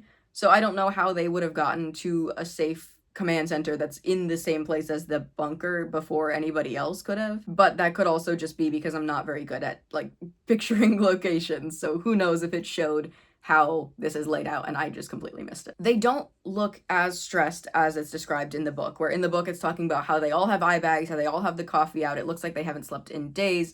In this, and from what we know, it seems like only one night has passed versus the 3 nights of attack from the book. It seems like the attack happened kind of all at once and a lot more aggressively in the movie, but now they're kind of ready to move past it. And it's interesting because the first interaction that happens is actually Coin asking Katniss if her family is okay. And that's interesting because we're getting more humanity from Coin in the movie than the book. Same thing with, in the movie, they make a point of saying how Coin lost her family in District 13, so now maybe that ties into why she's caring about Katniss's family now, because she understands how difficult it is to lose people like that. And unprompted, she lets Katniss know that Peeta gave them 8 extra minutes of evacuation time, which saved, again, who knows how many lives, but it's a lot harder to believe that when, even when they had his warning and even when they immediately pulled the trigger, the attack still happened while most of them were on the stairs. I guess I just can't believe that there's 8 minutes in between Peeta warning them and their radars picking it up, because it happens really quickly in the movie. In the book, it made a bit more sense because they had enough time to fully secure themselves in the bunker before any attacks started, and that's why it was awesome that he was able to do that, because they simply wouldn't have known there was an attack and they would not have been able to get everybody down. But in the movie, they're not even down and they're still getting attacked, and sure, they end up making it down safely, but it's just the idea of how much time they had doesn't feel right to me. Coin asks Katniss if she can record a message to the Capitol to say that they survived with no casualties. And then the camera crew heads up with Katniss, Gale, Haymitch, and Effie. I believe in the book, Finnick also went with up to the surface, because it was Katniss, Finnick, and Gale that they were talking to. Finnick is not here in the movie. He does not go up with them, but they all head up to the surface to record this propo to say that they're alive. And when they get up to the surface, they see that the ground is covered in hundreds of white roses. They don't change the color up here. Gale asks why the Capitol would drop a bunch of roses, and then Katniss doesn't really explain, just says it's for her, and they leave it at that. Cressida asks if she's ready and tries to ask about the roses and what they mean, but Katniss can't find the word. She's thinking about how he's gonna kill Peeta, all of the same stuff, And then it's difficult. And it's really frustrating to watch this part because at this point, Katniss is freaking out. She's saying they're gonna kill Peeta and she doesn't want to do this. She doesn't have the words. She's clearly freaking out. Effie is saying to cut the cameras. Haymitch is trying to comfort Katniss, and the whole time the camera crew keeps rolling. And I think that's just disrespectful. I feel like those characters would know better than to do that. But at the same time, they recorded her while she's singing, so they're not afraid to invade an intimate moment. And that's not my issue, but it's the fact that you have Effie and Haymitch trying to say, hey, stop, don't record her like this, give her a second, and they're just flat out disrespecting that. And it's like, you should know, especially with how much you've worked with her before, you know you can't force her into saying her lines, so if she's not able to do what you want right now, you're not going to be able to force it out of her. So it just doesn't feel right to see how adamant they are about keeping the cameras on here. Katniss says, don't make me do this, and then instead of being medicated and sedated and whatever else, she just runs off, like, over a hill in the district, and I'm assuming she finds a safe place for herself. Back to the book, we are almost at the end, but Katniss wakes up the next day after trying to film this propo. She couldn't take it, so they sedated her, and then I think they took her to the medical bay. They had her all set up there. When she wakes up, Haymitch is telling her that they sent a rescue mission to try and get Peeta out of the Capitol because it's a risky process and people's covers are going to be blown and it's going to kind of change everything that they've set up so far. But at the end of the day, it's worth it because they need their Mockingjay and she's not going to work with them unless Peeta is safe. And he also clarifies that they're going to try to save Annie for Finnick, which is just such a sweet thing because if you really think about it, Finnick doesn't matter as much as Katniss. So the fact that they're still willing to risk everything to save her along with Peeta, it's just a nice thing to do. But you learn that immediately after Katniss broke down, Finnick had a very similar reaction to everything that's been going on. He also had to be taken down. So the two of them are just breaking and they cannot function without the people that they love. So this rescue mission is to help both of them. Boggs set it up right after the two of them broke down, but decided it was just going to be a volunteer-based system. He's not going to force anybody into this super risky mission that's just to do something nice for Katniss. And then Haymitch describes how he tried to volunteer, but Boggs said no to that. He's trying to be a little bit evasive, and he's trying to be a little bit too upbeat when he's talking to Katniss about who the volunteers are. And when she's asking who volunteered, she kind of already knows who the first person was, because of course, Gale volunteered himself. He put himself in the most dangerous situation to save Peeta because of how much Katniss cares. Now, whether it's because he cares about Katniss or because he cares about the cause is, I mean, it's a different question entirely, but at the end of the day, he was the first one in there. Which is worrying for Katniss because if this attempt goes poorly, she could lose both guys that she loves, that she cares so deeply about. Haymitch offers to sedate her until it's over because he knows how terrible it is to have to wait and to know that you can't do anything, and he's giving her this out so she can just wake up once it's all over. And she's thinking back on how when he was only 16, he was in the games and how he somehow, one way or another, lost everybody that he loves because here he is at his old age and he doesn't have anybody around him. So somewhere between then and now, he lost everything and he knows what it feels like. She doesn't want to be sedated though. She wants to take action, and since she can't go with the group because they already left,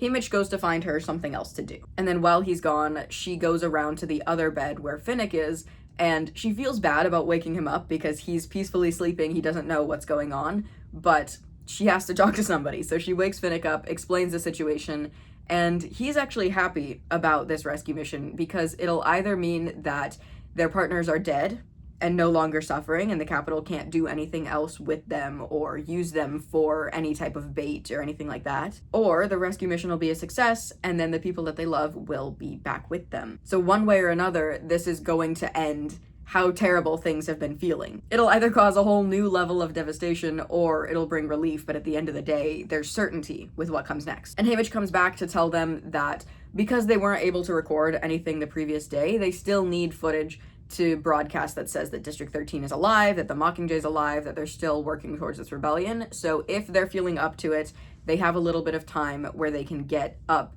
record something, and then have it edited and ready to be broadcast by the end of the night so that it can be broadcast while the rescue mission is going on, because then it can potentially divert attention and they can help with the rescue mission without directly being there. And she knows going into this that Snow wants to see her broken. He wants to see how badly all of this is hurting her. So she makes a point of trying to go in whole. She wants to show that she is strong and that she isn't less of a person because of the horrors that she's had to see. She's still giving it all she's got. She's not breaking because of what's happening. And her approach is different from anything she's done before. She's deciding to be completely honest and to just share her whole truth, which does not necessarily show her as being broken. It just shows that she had struggles and she's still willing to fight. So they get up to the top of District 13 and Cressida is prompting Katniss to talk about Peeta. How did they meet? How difficult is the current situation? And for once, Katniss is honest.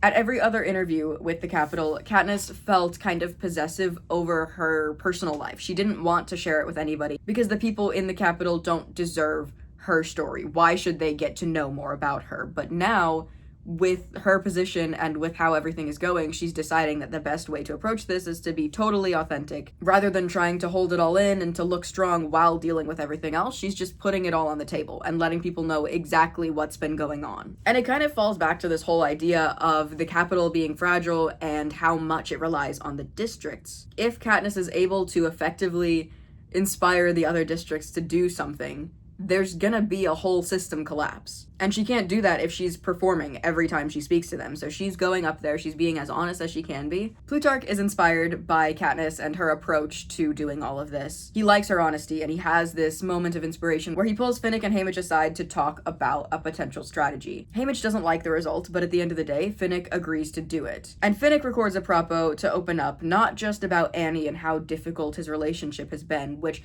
up until this point, Finnick was kind of known by the Capitol as this lover boy, as somebody who's so romantic, he's such a flirt, and he's just kind of carefree. And now you're seeing this other side of him where he has somebody that he's really devoted to, and you're seeing how difficult everything has been, not just because of everything that you see on the surface, but also he opens up about how he was sold by Snow, because after the games, attractive victors can be offered up and their bodies can be used, and if you refuse, Snow will kill somebody that you love. So even after you win, even after you're a victor, you're guaranteed all of these protections and you're guaranteed unlimited food and wealth and anything you could ask for. At the end of the day, the games never end. You are still always controlled by the Capitol because there's a constant threat of them taking away everything. He talks about how he was sold by the Capitol, and where other people would trade for money or for treasures, Finnick, like he said when he was first introduced, trades in secrets. So in his whole time working at the Capitol or being sold by the Capitol for the Capitol, he has heard a lot of stories from a lot of people. And then Finnick goes on this long talk about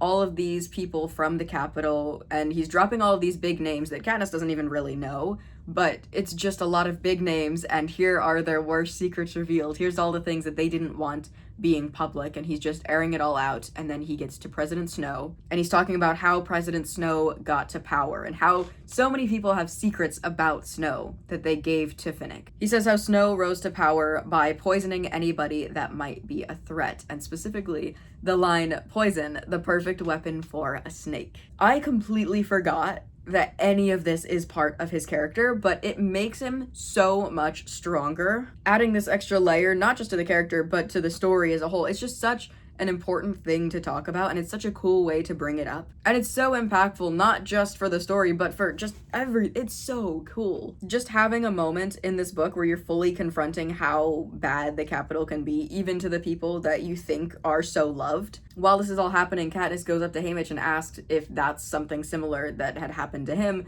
but he says no, everybody he loved was dead by 2 weeks after the games ended because of the whole thing he did with the force field. He wasn't supposed to do that. He broke the games and he was punished with everybody else dying. Because of that, Snow had nobody else to control him with. And he explains this, which is very similar to the thing Joanna said in the games about how Snow can't control them because there's nobody that they love. But in this, he's saying that Snow kept him alive even while everybody that he loved had died, as a way to remind the other victors of what happens if you cause problems. And Katniss points out that for this whole time, from when he won the games up until now, Snow was not able to control Haymitch. But Now here he is loving both Katniss and Peeta, and all of a sudden Snow is able to control him again. And it's just, all of this is such an important conversation. I'm not even gonna get into how real it is. But Finnick saying all of that and revealing so much about what goes on behind the scenes, and then Haymitch talking about how difficult it would be to love somebody again, because anytime you do decide that it's worth it to love somebody, they are potentially at risk and you can potentially be controlled again. That's such a terrible way to live. To have to fully decide that you can't love anybody because it will only end badly. And it's so devastating how many characters in this story are affected by that. They finish recording, and then after the broadcast, Finnick and Katniss go find random activities to occupy themselves. What they recorded got edited, and then around 3 p.m. their broadcast goes out. And it says for 60 minutes, the broadcast jumps between Beedy's work and then footage from the Capitol. They only show a little bit of what Katniss had to say, because at the end of the day, yes, it is cool that she's being honest, but Finnick and all of the secrets from the Capitol is going to be a lot more impactful here. And they managed to broadcast most of the accusations against Snow without Capitol interference. Beedy is showing Finnick and Katniss the plan for the rescue mission, which it's a lot of really complicated, intricate steps that they can't even follow, but he likes that because if it's difficult to follow, it's less likely that they're gonna get caught. They have no way to contact the rescue team or to know how it's going. It's just a waiting game at this point. So Katniss and Finnick go to the Hummingbird room where we first saw Beedy hanging out. They sit together, they tie knots, they try not to think about how many reasons this could all go wrong. And then who knows how much time has passed. It could be midnight, it could be way later than that, but Haymitch comes to find them and says that they're wanted in the hospital wing. And Katniss says, "I wanted to run, but Finnick's acting so strange, as if he's lost the ability to move, so I take his hand and lead him like a small child." They don't know who made it back from this trip. They don't know if Peeta, if Annie were rescued. They don't know if this hospital wing is going to show them Gale and the rescue team, or if the people that they went to rescue made it back as well. In the movie, this whole rescue mission plays out a little bit differently. So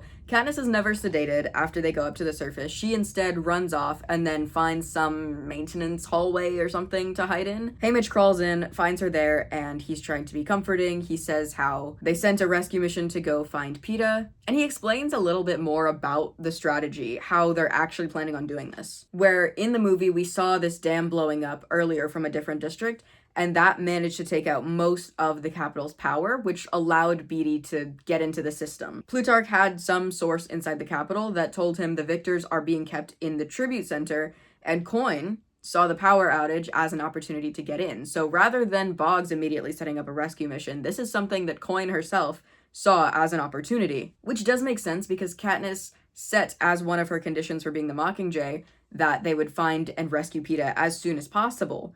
And I don't think that came up in the book. From what I remember, the book only said that Peeta had to be pardoned, but in the movie, she demanded that they rescue Peeta as soon as possible. So of course, Coin is going to be looking for opportunities to do that, and she's going to be the one orchestrating this whole thing. She wants to help, but Haymitch says that the rescue team already went. There are 6 soldiers instead. Not a huge difference, just 1 or 2 less than usual, but same conversation, volunteers only. Guess who was the first to sign up? He doesn't mention that he had also tried to volunteer, but in both versions, Gale is the first one to go. And then we see Finnick up on top of District 13 with the camera crew, with Effie, and they set him up under some spotlights to record a propo, which Katniss isn't really sure what's going on here. She's not involved in the same way. In the book, they had both gone up together to try and record some stuff, but here, this seems like it's totally separate from anything that they've done with Katniss up until this point. It almost feels like because she couldn't do it, they're replacing her with somebody who can. And because Finnick was never sedated after going up or anything like that,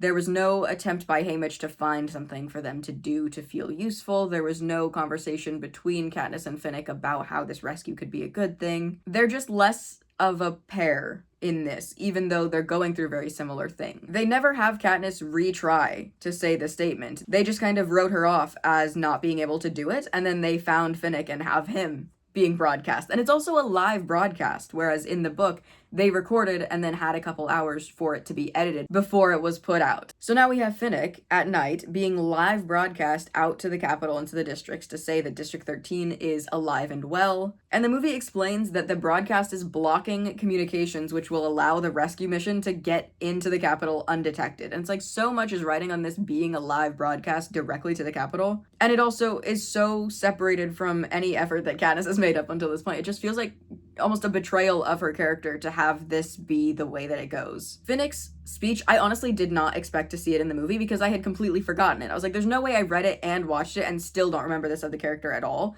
But almost all of it is still in the movie. He still talks about people's secrets. He still talks about how he was sold. He still talks about President Snow and everything that he knows behind the scenes. He doesn't list off random names from the Capitol, which makes sense because that wouldn't really help us at all. And even in the book, it doesn't put specific names. It just says that he's talking about people that Katniss isn't aware of. I like that this is included in the movie. I don't like that Cressida, before they start recording, just says, hey, make sure you don't stop. Like, just keep on talking, because the whole point of this broadcast is to be a distraction. But it's all resting on Finnick's ability to do this. And it's just a lot of pressure for what is already a very emotionally tolling conversation to be having. And then another difference with the movie is that we actually get to see into the rescue mission. We get a glimpse into what's going on there. So we see them flying over towards the tribute center. But I don't know how I feel about that, because I really like the tension of Katniss waking up, finding out that the mission is not only set up, but they've already left, and there's nothing to do but wait, and there's no way to communicate with them, there's no way to know what's going on until they come back. In this, not only do we get actual visuals of the rescue team going into the tribute center to try and find what's going on, but we also get live feed of what they're doing that's being broadcast to District 13, so everybody knows what's going on. So the suspense and the anticipation is more from worrying if your rescue team is going to get caught, because you can watch them in real time. And it's fine for a movie like this because you're trying to build more action into it, but I really like the emotional side of things more, where in the book we're just sitting with them and there's nothing that they can do and they're trying to distract themselves or they're trying to be helpful in other ways, but we're focused on them, Finnick and Katniss, and how they're feeling about this whole situation rather than feeling stressed about the rescue mission itself. And then, for whatever reason, I don't know what the Capitol is doing to where all of a sudden they just got power back, but because of that, District 13 loses contact with the rescue team and they're not able to see or hear what's going on. And then Katniss says she has an idea for how they can continue to distract the Capitol from what's going on and how to protect the rescue team. And then she live broadcasts. Katniss is sitting in the command center and says, hey, just broadcast me in, and maybe if Snow has been paying attention to the channel, if Snow has been watching the live broadcast of Finnick, then he'll tune in and he'll see me. So she gets on this live broadcast and is speaking directly to Snow, just in case he's paying attention, and then maybe he'll tune in and decide to get on a FaceTime call with her rather than paying attention to the security of the Capitol. It's slow and awkward for a second because she just keeps calling out and they don't know if he's watching or not, but then he does eventually tune in and he says hi. And they just never interact face to face like this in the book. It's all really subtle in how they communicate, which is kind of like how Haymitch talks to Katniss in the games. They lived such similar experiences, so then when Haymitch gives Katniss a message, she's able to interpret it without him being direct. It's kind of that same relationship between Katniss and Snow, where he's leaving the roses and she knows exactly what it means, but in the movie, when they interact, it's so much more direct. And of course, that makes sense because you don't get in Katniss's head. You're not hearing her thoughts. So if it was indirect, you wouldn't know what's going on because only she and Snow would understand it unless you were really able to pick up on what's going on between the two of them. But this just feels silly. I don't like this. Sure, have Finnick do a live stream to try and distract. I don't really know why that would be a good distraction. I guess just because Snow is so caught up on his own ego that he's gonna be trying to protect his secrets or whatever. But putting them on a one-on-one call like this and then being like, yeah, this will be helpful, it just feels so out of nowhere and it's so not how they interact. She talks about how she never wanted to be in the games and how she just wants her people to be safe and how he can just let Peeta go and then she'll stop being the Mockingjay. Just set him free, just make sure he's safe and then she'll stop. But he's like, come on. Things are way past that now. She can't escape from where they're at right now. She can't turn back the clock, right? Katniss keeps trying to negotiate. She says, well, what if I give myself up and then you give us Peeta or something like that?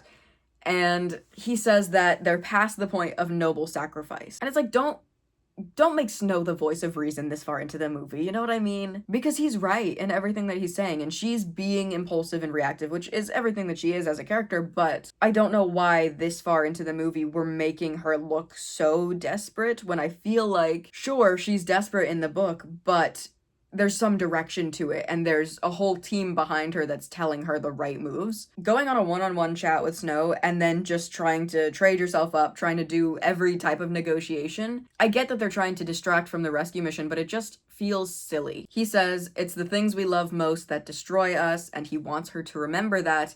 And then he reveals that he knows there's a rescue team, he knows they're in the training center, he knows exactly what's going on this entire time, and then cuts the broadcast. Katniss, of course, starts freaking out. She's crying to Haymitch, asking, did I lose them both tonight? And there's nothing else they can do. There's no way to contact the rescue team. There's no way to know what's going on. And again, there's more tension here just because you get a glimpse into what's going on, but you care more about what's going on than the emotional side of things, which is what I liked from the book. In the book, you have no way of knowing if the Capitol is aware of the rescue mission. You know that they're doing a broadcast to try and distract the Capitol, but you don't know how effective it is. I don't know if I like being able to see what's actually going on. And then we see Katniss sitting alone in the dining hall, and Coin comes up to her to say how terrible the waiting is. And it's, again, another moment where you're getting this glimpse into her humanity. You're seeing how compassionate Coin is, which is likely because she lost her family and she knows what it feels like. And it's weird because her vibe is both more evil and more kind in the movie somehow. When it comes to actual strategy, a lot of times she can feel really aggressive, but then when she's talking one-on-one with Katniss,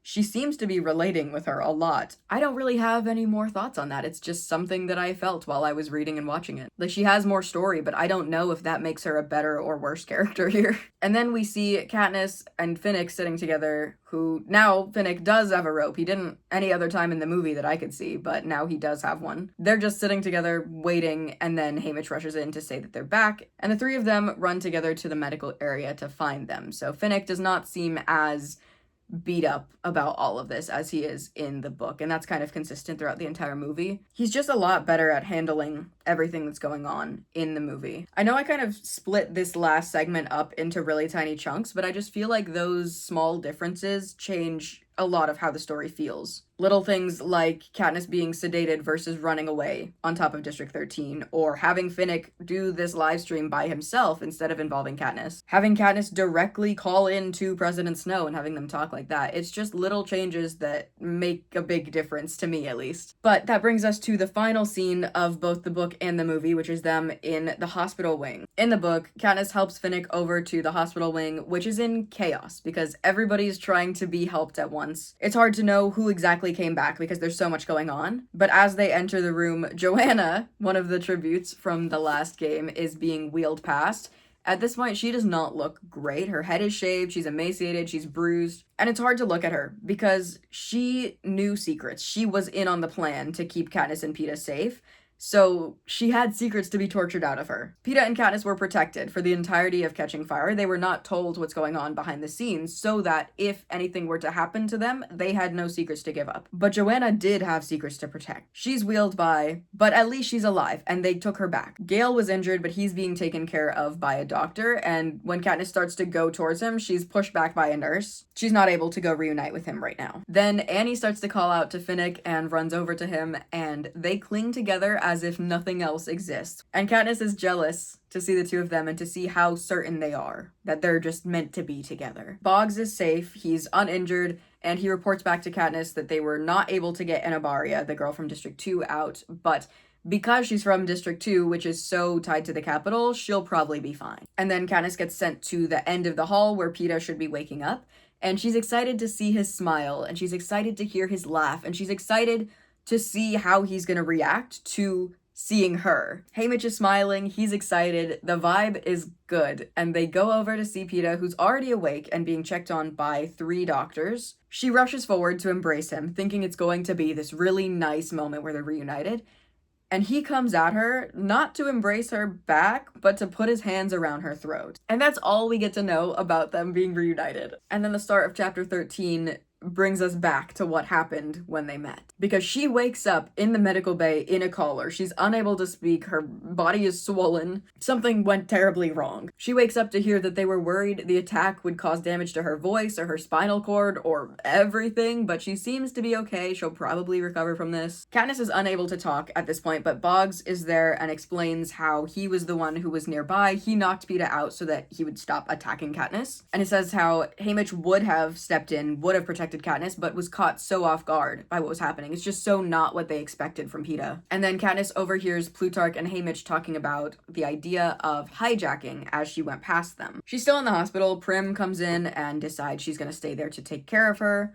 They take Katniss's collar off and they give her some medication to help calm down the swelling. And then Plutarch, Haymitch, and Beetee come in to see her, and they explain what hijacking is. Beetee says that the Capitol is pretty secretive about what it is and that the results can be really inconsistent. There's a way to potentially reverse it, but really it's so not clear because there's not enough information on it. Prim keeps pushing them for answers. She's kind of being a voice for Katniss and making sure that they're gonna do everything they can to try and fix Peeta. But the whole idea of hijacking is tied to the venom of Tracker Jackers, which we saw Katniss getting stung in the first movie. She had really bad hallucinations, and the other tributes died from getting stung, so it's really serious stuff. But hijacking involves giving a person the venom. They have really bad hallucinations, really bad fears, and then you push the boundaries of what's true and false, and you can sort of change their perception and change their memories. You can have them questioning reality, which is interesting because that's the same thing we saw from Katniss at the start of the book, where she's opening it up by saying, I'm Katniss, I'm from this district, this is what I do, this is how I got here. She's trying to ground herself in reality because so many things have changed, and now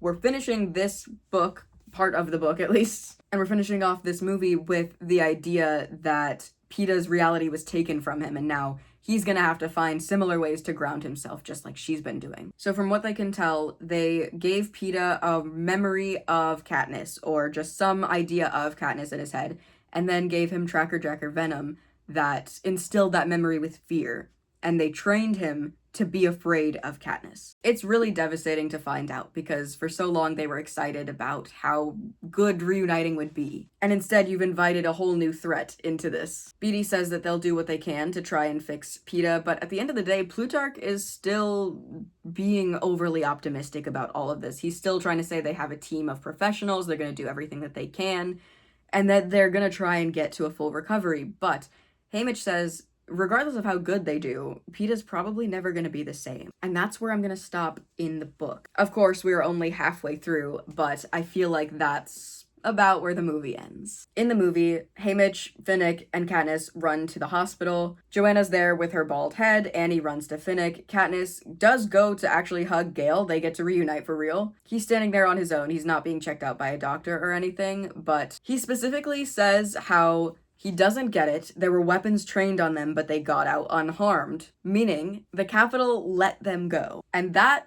is a very important line because how are you going to have all of these people who are kind of professionals in what they're doing? How do you get out of the Capitol knowing that it was too easy and you don't see a threat? How do you not think that there's something wrong? You're just so excited about your victory that you're totally blinded to what it could mean. It's such an interesting line because it clues you into what's about to go down, but I don't understand how he could have that thought and not realize that there could be something behind it. But Gale encourages Katniss to go be with Peeta when he wakes up, and she thanks him and Boggs and then runs off. She goes to his room where he's sitting up with two doctors, and then Haymitch calls the two doctors away so that Katniss can have a private moment. Peeta is looking at Katniss. He's pretty beat up, but at the end of the day, she's just happy to see him again. They stare at each other, and then Peeta starts attacking, and it's not just one choke that we see. We fully see Peeta throwing Katniss around the room. He's able to push Haymitch and the other doctors away, and he's still holding on to Katniss. Eventually, he is knocked out, and then Katniss wakes up with her neck brace. She's got bloodshot eyes. She is not looking well, but they have a similar conversation explaining the idea of hijacking, where Plutarch says that it's the Capitol fear conditioning him. He says the victim is put into a dissociative state and then tortured, and the fear is redirected from the initial hallucinations into a memory, or in this case, a person like Katniss. So now, they've invited a weapon to kill Katniss directly into the district. Prim asks if they can reverse it. Beetee says how fear is strong and he has his doubts, but Plutarch, again, is optimistic that things will work out. And then we get a final scene here, which maybe is in the book and I just didn't get there yet, but Coin is out in front of everybody addressing the people. They're celebrating the return of the victors. There is no mention of Anabaria in the movie, I don't think, which is fine. And I feel like Coin also tries to spice up her speech a little bit. She tries to fluff it up, just like Plutarch was advising her earlier, because Plutarch is also to the side mouthing the speech in the same way that Effie did earlier with other speeches speeches. And it's like, clearly they worked on this together, they practiced this together, and this is partially his message coming through. So it seems like there is some more trust between the two of them, where things are going well and they're leaning on each other a little bit more, but I don't know. I don't know what to think about all that. Katniss gets up from her hospital bed and goes down the hall to Peeta's room, so you can kind of hear Coin's speech separately from Katniss, who is alone in this hospital area, and then she goes to find a window to look at Peeta, and she watches Peeta through this window as he struggles against his restraint. And that is the end of Mockingjay Part 1. I really don't know how to feel about finishing this book and watching that movie, because I think they're done so well, and I love what's happening, but it's also so difficult to get through. There are so many real things that are shown in this series that matter so much to talk about, and the fact that it's done in such a way where people are willing to talk about it, it's a very cool thing to see. And it's a very hard thing to do. But that's all I have for today. If you made it this far into the video, thank you so much for watching. I really appreciate the support. Also, I really appreciate all of you guys that have been watching these book to movie videos and then leaving other information about behind the scenes work, or about the directors, or about the actors' experiences, because that's always something I fail to consider when I'm talking about this, just because I can't talk about every single aspect of how these things were created. But I sometimes wish I took a little bit more time to look into it, because sometimes that does make a huge difference in the final product. So thank you to anybody who brings it up, because it's always cool to learn more about it. That being said, I'm gonna go. I have no clue how long this video is gonna be, but it's going to be a pain to edit. I'll see you guys later. Thank you.